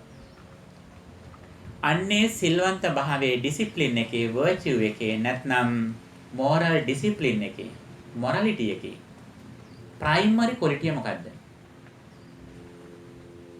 What is the very primary quality in our discipline? In speech and behavior, what is the very first quality? පළවෙනි එක තමයි ඇත්ත කතා කිරීම කියන එක. මේක පින්නතුනි ප්‍රාණඝාතයෙන් වැළකෙනවටත් වඩා ඊටාම ප්‍රබල කුසලයක් මේක ඇත්ත කියන එක. ඔබ දන්නවද? සත්‍යවාදී වීම කියන එක. පාරමිතා පුරන බෝසත්වරු ප්‍රධාන වශයෙන් ආරක්ෂා කරන ශික්ෂාපදය මේක. බොරු කියන්නේ මොන වරද වුණත්, සත්ව ඝාතනය වුණත්, කාම වරදවා හැසිරුණත්, සොරකමක් කළාට පස්සේ කවුරු හරි හොත් කියනවා මගේ අතින් මේක වුණා මං ආයි කරන්නේ නැහැ කියලා. ඒක කරේ නැහැ කියලා බොරු කියන්නේ. බුදුරජාණන් වහන්සේ ලස්සන උපමාවක් දේශනා කළා තියෙනවා අම්බලට්ටික රාහුලවාද සූත්‍රයේ. ඇතෙක් ගැන උපමාවක්. ඔබ දන්නවනේ ඉස්සර යුද්ධ වලට ඇත්තු ගියා. රජවරු යුද්ධ වලට ගියේ ඇත්තුත් එක්ක අංශයොත් එක්ක තමයි ගියේ. විශේෂයෙන් ඇතා යුද බිමට යන ප්‍රධාන සතෙක් විදිහට සැලකුවා. මේ ඇත්තු පුහුණු කරනවා, අලින් පුහුණු කරනවා යුද්ධයට ගිහිල්ලා කොහොමද මුහුණ දෙන්නේ කියලා. යුද්ධයට ගිහිල්ලා ඇතා මුහුණ දෙනකොට ඇතා තමාගේ ස්වාමිය වෙනුවෙන් ජීවිත පරිත්‍යාගයෙන් කටයුතු කරනවා. යුද්ධ කරන ඔහුත් යුද්ධේ ඉන්නේ. යුද සෙබලෙක් වගේම ඉන්නවා. ඔහු ඔළුවෙන් ගහනවා, අතින් පයින් ගහනවා, ඇද්දල දෙකෙන් ගහනවා, හැම දෙයකින්ම ගහ සතුරව පරාජය කරනවා. මෙහෙම සටන් කරන ඇතා ඔහුගේ ශරීරයේ එක අවයවයක් ආරක්ෂා කරනවා. මොකද්ද? ඔව්. කලින් අහලා තියෙනනේ. ඔහු මොන දේවල් පරිත්‍යාග කරත් මොනවද ඔළුවෙන් සටන් කරනවා, කන් දෙකෙන් සටන් කරනවා, අත් දෙකෙන් ගහනවා, කකුල් දෙකෙන් ගහනවා, වලිගෙන් ගහනවා. දල දෙක කැඩුනත් ඔහු ඒත් පරිත්‍යාගයෙන් සටන් කරනවා. හැබැයි ඔහු එක අවයවයක් ආරක්ෂා කරන්නේ මොකද්ද? ඒ හොඬවැල කට ඇතුලේ දාන් ඉන්නේ. හොඬවැල එළියට ගන්න ලේසි. ඇයි ඒකට හේතුව? ඇතාගේ ශරීරයේ තියෙන වටිනාම අවයවය මොකද්ද? අපිට නම් වටින්නේ මොකද්ද? ඇතාගේ. ඔව් ඇද්දල දෙකෙන් අපිටනේ වටින්නේ. ඇතාට ඒ ඇද්දල දෙකට වඩා වටින්නේ ඇතාට වටින්නේ හොඬවැල. එකක් තමයි හොඬවැලෙන් තමයි හුස්ම ගන්නෙ. අනිත් එක තමයි හොඬවැලෙන් තමයි කෑම බීම ඔක්කොම වරන් කටට දාගන්නේ. ඒ හොඬවැලෙන් උඩ පුළුවන් ඇල්පෙනෙත්තක් උනත් බිම තියෙන දෙයක් ගන්න. බත් ඇටයක් උනත් ගන්න පුළුවන් හොඬේ. ඒ තරම් සියුම් මේක. එතකොට මේ උපමාව බුදුරජාණන් වහන්සේ දේශනා කරන්නේ ඇතා යුද්ධයේදී සම්පූර්ණම කැප වෙලා කකුල් දෙකෙන් අත් දෙකෙන් දල දෙකෙන් ඔළුවෙන් හැම දෙයක්ම කැප කළා ඊතල වලට කඩු පහර වලට පොළු පහර වලට වෙඩි පහර වලට හැම දෙයකටම මුහුණ දෙනවා තමන්ගේ කර පිට ඉන්න සාමියා වෙනුවෙන් යුද්ධ බිමේදී සටන් කරනවා. එහෙම වුණත් මේ ඇතා තමන්ගේ හොඬවැල කට ඇතුලේ දාගෙන හොඬවැල ආරක්ෂා කරනවා. නමුත් යම්කිසි අවස්ථාවක මේ ඇතා හොඬවැල එළියට ගන්නවා. අර සියලුම අවයව වලින් සටන් කළේ බැරි වෙච්ච තැනදී ඇතා මොකද්ද කරන්නේ? අවසාන වතාවට තමන්ගේ අවසාන උපකරණය එළියට ගන්නවා. එළියට ගත්තු ගමම්ම මේ ඇතාගේ කර පිටේ ඉන්න ස්වාමියා දන්නවා දැන් යුද්ධයේහි අවසාන භාගය දැන් යන්නේ කියලා. දැන් තමයි යන්නේ ඇතා මාරාන්තිකව යුද්ධයට පිවිසලා ඉන්නේ කියලා දන්නවා. එතකොට අර කර පිටේ ඉන්න ඇත්ගොව්වා නැත්තම් රජතුමත් ඒ අවසාන අවස්ථාවට මුහුණ දෙන්න සූදානම් වෙනවා. දැන් ජීවිත පරිත්‍යාගය. බුදුරජාණන් වහන්සේ මේ උපමාව දේශනා කළේ ඇයි? මේ උපමාව දේශනා කළේ යම්කිසි කෙනෙක්ගේ ජීවිතේ බොරු කීම කියන වරද තියෙනවා නම් බොරුවෙන් නම් ජීවත් වෙන්නේ අනිත් අය රවටනවා නම් ඒ අයත් අර අවසාන උපකරණ එළියට ගත්තා වගේ එයාගේ ජීවිතය අනිත් නැති වෙන දෙයක් නැහැ කියලා. එයාගේ අනිත් ගුණ දහම් ටික සියල්ලක්ම නැති වෙච්ච කෙනෙක් විදිහටයි සලකන්නේ. බලන්න උපමාවේ ලස්සන. අම්බලට්ටික රාහුල වාල් සූත්‍රය දේශනා කළා තියෙනවා. ඒ නිසා මෙන්න මේ බොරුවෙන් වැළකෙන එක තමයි පළවෙනි ගුණාංගය කියලා කියන්නේ. ඊට පස්සේ සොරකමින් වැළකීම. මේ වගේ ටිකෙන් ටික ගුණ දහම් වලින් අපි දිනු වෙන්නට ඕන. විශේෂයෙන් වචන කතා කරද්දී නැවත නැවතත් තමන් කතා කරන වචනේ නිවැරදි වචනයක්ද කියලා බලන්න. කෙනෙක්ගේ හිත රිදෙන දෙයක් කියන්න එපා. කේලම් කියන දෙයක් කෙනෙක් බිඳවන දෙයක් කියන්න එපා. කෙනෙක්ගේ හිත රිදෙන දෙයක් කියන්න එපා. නිසරු වචනයක් හිස් වචනයක් කියන්න එපා. එහෙම කියනකොට තමන්ගේ වචනේ ශක්තිය අඩු වෙනවා. එතකොට අපට අපේ කායික ශක්තියටත් වඩා වටින්නේ අපේ භාෂාමය ශක්තිය. අන්නේ භාෂාවකින් තමයි ලෝකෙ ඉහළම පින්කමත් කරගන්න පුළුවන්. ධර්ම දානය කරන්නත් පුළුවන් ඒ තමන්ගේ වචනේ. අන්නේ වචනයෙන් තමයි බුදුරජාණන් වහන්සේ කෙනෙක් මුළු 3 ලෝකයකට ධර්ම දේශනා කරන්නේ. අන්නේ නිසා වචනේ ඊටාම ප්‍රබල වෙන්න ඕන, ඊටාම ශක්තිමත් වෙන්න ඕන. අන්නේ ඒකේ ගරුත්වය රඳා පවතින්නේ සත්‍ය කතා කිරීම මත. මෙන්න මෙතන ඉඳන් ටිකෙන් ටික අපි අපේ ගුණාංග දිනු වෙනවා. අපි හොරකම් කිරීමෙන් වළකිනවා. අපි කෙනෙක්ගේ දෙයක් සොර සිතින් ගන්නෙ නෑ. අවශ්‍ය නම් අහලා අපි ගන්නවා. මෙන්න මේ ගුණාංග දෙක තමයි ආරම්භක අවස්ථාවේදී අපේ චරිත ලක්ෂණ බලන ප්‍රධාන ගුණාංග බවට පත් වෙන්නේ. මේ ගුණාංග අපේ ජීවිතයේ තියෙනවා නම් අන්න ඒ සිල්වන්ත බව උදෙක් සීලයක් විතරක් නෙවෙයි. ඒකත් භාවනාවක් වෙනවා. ඒ මොකද්ද? ඒ තමයි සීලානුස්සති භාවනාව. එකක් තමයි ඡාගානුස්සති භාවනාව. අපි දීපු දානයන් ගැන සිහි කරන එක භාවනාවක්. සිත එකඟ කර ගැනීමේ භාවනා ක්‍රමයක්. ඒක කමඨාන. මෙඩිටේෂන් ටෙක්නික් එක. ඒ වගේම තමන්ගේ ඩිසිප්ලින් එක. Discipline in speech and behavior. If we contemplate on our speech and behavior, the discipline of our speech and behavior, that is also one of the meditation techniques that Buddha has explained. එතකොට තමන් මේ වැරදි කරන්නේ නැති කෙනෙක් කියන එක තමන් සතුටු වෙන්නේ ගැන. ඒකත් තමන්ගේ හිතේ සතුට වැඩි කරගන්න ක්‍රමයක්. එතකොට මෙන්න මේ වගේ ටිකෙන් ටික ඉදිරියට යනකොට ඊළඟට තවත් තමන්ගේ සුවිශේෂ ගුණාංගයක් තමන්ගේ ජීවිතය ඉස්මතු වෙනවා. ඒ මොකද්ද? ඒ තමයි gratitude කියන එක. We are grateful. අපේ ජීවිත මේ මට්ටමට එන්න කී දෙනෙක් නම් ලෝකෙ උදව් කළ තියෙද කියලා Tamanට පේනවා. දැන් බලන්න අද ඔබ මෙතෙන්ට එනකොට ඔබ උදේ ඇවිල්ලා සිලරදි පොරවගෙන මෙතෙන්ට ඇවිල්ලා එකපාර වෙලා වාඩි වුණානේ. බලන්න මෙතෙන්ට එනකොට එන්න කලින් මේව ඔක්කොම සුද්ධ කරලා සෝදලා මේ ටෙන්ට් ගහලා මේ සීට් දාලා පුටු තියලා ඊයේ ඔබ වෙනුවෙන් කට්ටිය නිදි මරාගෙන කෑම උයලා කී දෙනෙක් නම් වැඩ කළදනේ. බලන්න ඔබව පිළිගන්න මේ කී දෙනෙක් වැඩ කළද? දැන් මෙතෙන්ට ආවට පස්සේ ඔබත් එක්ක අනිත් අය ඉතර කතා කරන්නේ නැහැ. ඔබව ගණන් ගත්තේ නැහැ. එහෙම කියලා හිතන්න එපා. ඔබට උපරිම ගරුත්වය දක්වලා තියෙන ඔබ එනකොටම මෙතෙන්. එනකොට නෙවෙයි එන්න කලින් ඉඳලා. දවස් ගාණක් පෙර ඉඳන් ඔබව පිළිගන්න සූදානම් වෙලා තියෙන්නේ. ඇතැමෙට ඔබත් එක්ක කවුරුවත් කතා නොකරත් කමන්නේ. මේ ඔබ වෙනුවෙන් තමයි මේ තවත් අයත් එන්න තියලා තියෙන පුටු ඒ පියාට පින නැහැ එන්න එකයි වෙලා තියෙන්නේ. ඒ නිසා පින තියන අය ඔබ විතරයි මේ ඇවිල්ලා තියෙන්නේ. ඊටාම ඉහළ පින් තියන අයට විතරයි මෙතෙන් එන්න පුළුවන්කම තියෙන්නේ. නැති අයට ඉතින් පුටු තිබ්බත් එන්න විදියක් නැහැ. අපි දොස් කිව්වට වැඩක් නැහැ. යට පින මදි මෙතෙන්ට එන්න ඇවිල්ලා බලන්න. ඉතින් බලන්න අපි එයාට කොච්චර අපි කෘතඥතාව වෙන්න ඕනදනේ. කලමුණ සලකන්න ඕනද මෙතෙන්ට විතරක් නෙවෙයි. ඔබ බලන්න ඔබ වාහනේ ෆ්‍රීවේ එක යනකොට ඔබ ඩ්‍රයිව් කරන් යනකොට ඔබට ඇතැම්මට හිතෙන්නේ ඔබේ ලේන් එකෙන් ඔබම ඉක්මනින් යන්න ඕන කියලානේ. බලන්නේ සර්කල් එක යන අය බලන්න. ඒ බොහෝ දෙනෙක් යන්නේ ඔබ වෙනුවෙන් යන්නේ. ඔබ යන රෝහලට හොස්පිටල් එකේ වෛද්‍යවරු නර්ස්ලා තැම්මිට යන්නේ. ඔබ යන සුපර් මාකට් එකට බඩු අරන් යන ට්‍රක් එක තමයි අනිත් පැත්තේ අන්තිම කෙළවරේ ලේන් එක යන්නේ. ඇතැම්මට ඔබ යන ඉස්කෝලේ ටීචර්ස්ලාත් යනවා වැඩ කරන අයත් යනවා. ඇතැම්මට ඉලෙක්ට්‍රිසිටි බෝඩ් එකේ වැඩ කරන අය යනවා. නැත්තම් දුරකථන වල වැඩ කරන අය යනවා. මේ ඔක්කොම කවුද මේ? මේ ඔක්කොම ඔබට උදව් කරන්න ඉන්න අය මේ. නමුත් ඔබට හිතෙන්නේ කොහොමද? අනිත් අය ඔක්කොම අයින් වෙනවන මං එනකොට මං විතරයි යන්න ඕනේ කියලා. කවුරු හරි ඉස්සරහට දාපු ගමන් ඇතැම්මට ડોක්ටර් කෙනෙක් මේ. මේ රෝහලේ ඉක්මනට මේ සර්ජරි එකට යන්නේ මේ. ඔබ ඇතැම්මට කේන්ති කරනවා. එහෙම කේන්ති ගන්න එපා. ඒ බොහෝ දෙනෙක් යන්නේ ඊටාම වැදගත් වැඩකට යන්නේ ඔබ වගේම තමයි.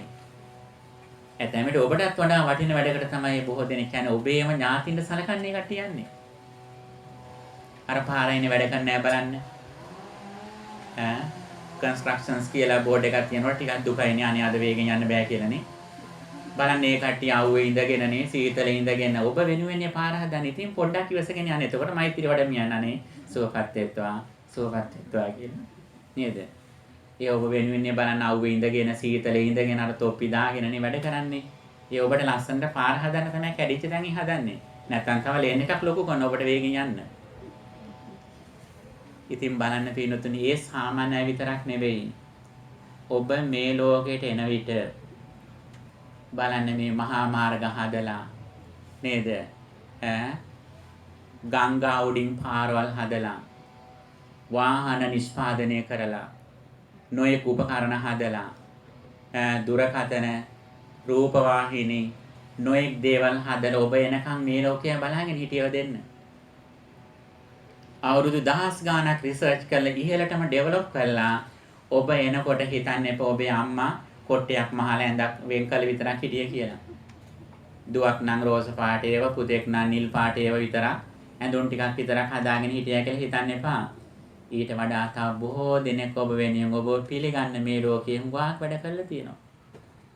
ඒ විතරක් නෙමෙයි බලන්න බුදුරජාණන් වහන්සේ කෙනෙක් ලෝකේ පහළ වෙලා බොහෝ කාලයක් සාරාංශක ලක්ෂයක් කල්පලක්ෂයක් පෙරම් පුරලා ඒ බුදුරජාණන් වහන්සේ දර්ශනයක් ඉදිරිපත් කළ තියෙන අපට නිවන් දකින්න. ඒ විතරක් නෙවෙයි දර්ශනය අවුරුදු 2500ක් මේ ස්වාමීන් වහන්සේලා ආරක්ෂා කරගෙන ඇවිල්ලා පොත්පත්වල ලියලා කටපාඩම් කරන් ඇවිල්ලා ඔක්කොම පොත් හිටන් මුද්‍රණය කළා ඔබ එනකම් බලාගෙන හිටියා. බලන්න අපි ලෝකෙට කොච්චර තව උදව් කරන්න ඕනද නේ? පින්නතුනි අපට ලෝකෙන් ඉෂ්ට වෙච්ච උපකාරය ඔබ දන්නවනම් ඔබ කවදාවත් කියන්නේ මට ලෝකෙන් අසාධාරණයක් වෙලා කියලා. ඔබ හරියට මේ කළගුණ සැලකීම කෘතඥතාවයෙන් දැකගත්තොත් තේරුණොතින් ඔබට ඔබ ඇස් දෙකට කඳුළු වෙයි. ඒ විතරක් නෙවෙයි ඔබට එදාට හිතෙයි ඔබ දවසේ පැය 24ම නොනිදා නොමිලේ වැඩ කළත් ඔබ ලෝකෙට ණයයි කියලා. මෙන්න මෙහෙම හිතෙන කම්පින්නතුනේ ඇත්තටම අපේ ගුණධම් දිනු වෙන්නේ මෙන්න මේක නිකන් පින්නතුනි සරලව නෙවෙයි මේක හදවතේ ඊටාම ගැඹුරුම තැනින් ඔබට හිතෙන්නට ඕන. ඔබ වාහනය ඩ්‍රයිව් කරන් යනකොට පේටන් බලපත්‍ර තියෙන කී දෙනෙක් ඒ වාහනේ නිෂ්පාදන තියෙනද ඔබ දන්නවද? ඇතැම් විට එක වාහනයක පේටන් බලපත්‍ර 500කට වඩා තියෙන අය ඉන්නවා. ඒ බෙල්ට් එකේ ඉඳන් හැම අංශයක්ම සෙන්සර් එක බෙල්ට් එක ඒ හැම එකකටම පේටන් අයිතිය තියෙනවා. චීනය රෝදය සොයා ගැනීම ඉඳන් අවසානයේ නැවිගේටරේ දක්වා ඔය අතර නිෂ්පාදන ගානක අයිතිය තියන අය ඉන්නවා. පින්නතුනේ ඒක නෙවෙයි පුදුමේ. මොකද්ද පුදුමේ? ඒ සමහර නිෂ්පාදන එළියට දාන නිෂ්පාදන අනාවරණය කරන්න එක ඩෙවලොප් කරන්න ගිහිල්ලා සමහර අය ගැතින් අකුසල සිද්ධ වෙලා සමහර අය මේ වෙනට කොහෙද ඉන්නේ? ඔව් ඇතැම් විට මනුස්ස ලෝකේ පල්ලෙහා තැන්වල ඉන්නේ. ඔබ අහලා තියෙද හෙල්මට් එක නිෂ්පාදනය කරන්න ගිහිල්ලා හෙල්මට් එක හදන්න ගිහිල්ලා වඳුර තමයි ඒකට පාවිච්චි කරලා තියෙන්නේ රිසර්ච් එකට එක්ස්පෙරිමන්ට් වලට. වඳුර 500කට වඩා ජීවිත දානෙ දීලා තියෙනවා. ඒ එක හෙල්මට් එක ඩෙවලොප් කරන්න. පින්නොතිනි මේ වගේ හැම නිෂ්පාදනයක් පිටුපස්සෙම බොහෝ දෙනෙක්ගේ ධාර්ය මාසිය තියෙනවා. අන්න ඒ ගැන අපි දන්නවා නම් අපි ලෝකෙට උපරිම ලෙස ලෝකෙට පිහිට වෙනවා. අපි හුඟක් මහසිල ලෝකෙට වැඩ කරනවා. ලෝකෙ මිනිස්සු මුලා කරන්න කිසිදාක වැඩ කරන්නේ අපි මොනම රැකියාවක් කරා මොන රැකියාවක් කළත් අපි ඉන්න ෆීල්ඩ් එකෙන් ඉහළම වැඩිම පිරිසකට සර්විස් එකක් අපි කරනවා. විද්‍යාඥයෙක් වුණත්, වෛද්‍යවරයෙක් වුණත්, ඉංජිනේර කෙනෙක් වුණත්, අකවුන්ට් කෙනෙක් වුණත් කවුරුණත් කමන්නේ ඔබ ඉන්න ශාස්ත්‍රයෙන් වැඩිපුරම මානව සංහතියේ පිරිසකට යහපත කරන දෙයක් කරන්න. නමුත් ඒකෙන් වඩාම වටින්නේ කවුද? වැඩිපුරම පිරිසකට සුගතිගාමී වෙන්න නිවන් දකින්න උදව් කරන්න පුළුවන් නම් ඒක තමයි ලොකුම උපකාරය වෙන්නේ. නමුත් එතෙන්ට එනකන් ඊට පල්ලෙහා දේවල් අපට හුඟක් ලෝකෙ වෙනුවෙන් කරන්න පුළුවන්. එතකොට මෙන්න මේ gratitude එක තමයි බුදුහාමුදුරුවෝ දේශනා කරා all the good qualities depend on gratitude කියලා. සියලුම ගුණධර්මවල පදනම කළගුණ සැලකීම කියලා. එතකොට අන්නේ කළගුණ සැලකීම අපේ අම්මට තාත්තට සැලකීම ඉඳන් බුදුරජාණන් වහන්සේට සැලකීම දක්වා වූ මේ පරාසය තුළ හැම තැනම අපට කළගුණ සැලකන්න පුළුවන්. වැඩි දෙයක් තවා පින්නතුන ඔබේ වාහනේ හොදනවා නම් වාහනේ හොදන එකත් කළගුණ සැලකීම. ඔබේ ගෙදර අතුපාතු ගන්නවා නම් ඒකත් කළගුණ සැලකීම. ඔබේ ඇඳුම් ටික හොද ගන්නවා නම් ඒකත් කළගුණ සැලකීම. මේ හැම තැනකම හැම ගුණධර්මයක පදනම කළගුණ සැලකීම කියන කාරණේ. මෙන්න මෙතනුත් එහාට ගියාට පස්සේ ඊළඟට අපි බලනවා තවත් ඉහළ මට්ටමට අපේ හිත දිනු කරගන්න. ඒ මොකද්ද? ඒ තමයි සිත සමාධිමත් කිරීම. කන්සන්ට්‍රේෂන් එක. අපේ සාර්ථකත්වයේ බලන්න ප්‍රධාන දෙයක් තමයි ප්‍රධාන ස්ථානයක් තමයි අපේ සිත අපි එක කුසල අරමුණක බොහෝ වේලාවක් තබා ගන්න පුළුවන් දක්ෂතාවය. ඒකට ක්‍රමවේද 40ක් තියෙනවා බුදුදහමේ. There are 40 meditation techniques that Buddha has explained for concentration meditation. සමත භාවනාව සඳහා භාවනා ක්‍රම 40ක් තියෙනවා. ආනාපානසති භාවනාව, breathing meditation, මෛත්‍රී භාවනාව, මෙත්තා භාවනාව, loving kindness meditation, බුද්ධානුස්සති භාවනාව, the contemplation of Buddha's qualities. These are the meditation techniques that we can practice to concentrate our mind. මොකද්ද සිත සමාධිමත් කරනවා කියලා කියන්නේ? එක කුසල අරමුණක අපි වැඩි වේලාවක් අපේ හිත තියාගන්නවා. දැන් අපි සියලු සත්වෝ සුවපත් වෙත්වා සුවපත් වෙත්වා සුවපත් වෙත්වා කියලා හිතන දිගටම. අපේ සිත මේ නහය ආශ්‍රිතව අපි ફોකස් කරලා තියාගන්නවා. තියාගෙන සියලු සත්වෝ සුවපත් වෙත්වා සුවපත් වෙත්වා සුවපත් වෙත්වා කියලා එක දිගටම අපි සිහි කරන ඇස් දෙක පියාගෙන. ඒ වගේම අපට පුළුවන් බුදුරජාණන් වහන්සේගේ බුදුගුණ සිහි කරන්න. කොහොමද කරන්නේ? බුදුහාඳුරෝ අරහං ගුණේ යුක්තයි. වර්ධි මේ ආදී ගුණ එකිනෙක අපි සිහිපත් කරනවා. අරහං සම්මා සම්බුද්ධෝ විද්‍යාචන සම්පන්නෝ මෙන්න මේව තමයි සිත එකඟ කරන භාවනාව. යත ප්‍රධාන භාවනාවක් විදිහට දේශනා කරනවා ආනාපානසති භාවනාව. breathing meditation එක. දැන් බොහෝ අය කියනෝනේ අපට භාවනා කරන්න වෙලා නැහැ එහෙම කියලානේ. හරියට වැඩ තියෙනවා අපට භාවනා කරන්න වෙලා නැහැ කියලානේ සමහර අය කියනෝනේ. බලන්න පිනොතනේ ඔබට හුස්ම ගන්න එහෙම වෙලා නැහැ කියලා කියනවද ඔබ? ඔබට භාවනා කරන්න වෙලා නැහැ කියලා කියනවා නම් එහෙනම් හුස්ම ගන්නත් වෙලා නැහැ කියලා කියනවා. බුදුදහමේ ආනාපානසතිය කියන්නේ හුස්ම ගැනීම පිට කිරීම කියන භාවනාව. ඒ භාවනාවට අපිට කරන්න තියෙන්නේ මයින්ඩ්ෆුල්නස් එක ඇඩ් කරන එක විතරයි තියෙන්නේ. හුස්ම ගන්නකොට පිට ගන්නකොට දැන් හුස්ම ගන්නවා පිට කරනවා කියලා මේ නාසය ඇස්කට හිත තියාගෙන ඉන්න. මුලදී අපි ඒක වාඩි වෙලා කරන්නේ ඇස් දෙක පියාගෙන අපට පහු වෙනකොට පුළුවන් අනිත් දේවල් කරමින් උනත් හුස්ම ගැන සිහියෙන් ඉන්න. හුස්ම ගැන සිහියෙන් ඉඳීමින් අපේ මුලින් ආරම්භ කරනවා. ඊට පස්සේ අනිච්චානුපස්සේ විහෙරති යස්සසිස්සාමීති සික්කති පස්සසිස්සාමීති සික්කති කියලා when we breathe in we contemplate on everything is impermanent. When we breathe out we reflect on everything is impermanent. සරල දෙයින් හුස්ම ගැනීම පිට කිරීමෙන් ආරම්භ වෙලා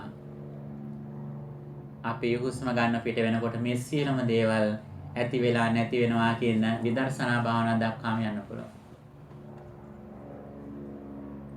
දැන් මේ කාලේ තියෙන ලොකුම ගැටලුව තමයි ලෙඩ වුණාට පස්සේ හුස්ම ගන්න අමාරු වෙනවා. හරියට දුක් වෙනවා කට්ටිය අන්තිම මොහොතේ. නමුත් බුදුරජාණන් වහන්සේ අපට ප්‍රැක්ටිස් කරන්න කලින්ම කියලා තියෙනවා ආනාපානසති භාවනාව. අපි ලෙඩ වෙලෙක් තැන් වල ඉනකොට හුස්ම ගන්න අමාරු වෙල ඉනකොට අපට හොඳටම භාවනා කරන්න පුළුවන් අවස්ථාවක්. හැබැයි ඒ වෙලටම ප්‍රැක්ටිස් කරන්න බෑ මේක කලින් පුහුණු කරලා තියෙනවා නේකයි.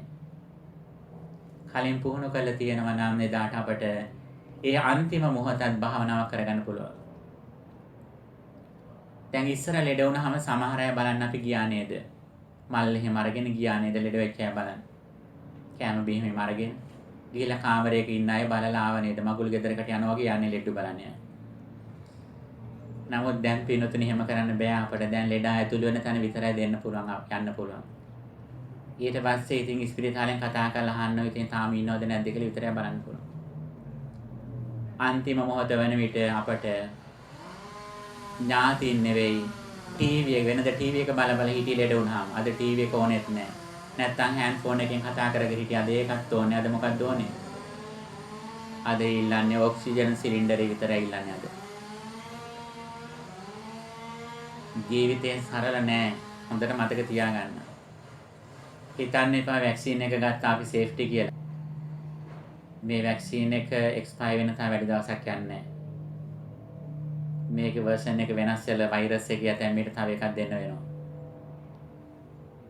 ඒ වැක්සින් එක දීලා අපි වෛරස් එකෙන් බේරලා හිටියත් අපි අන්තිම මොහොතේ අපට හුස්ම ගන්න අමාරු වෙනවා. අපි ස්වාභාවික මරණයටපත් වුණා.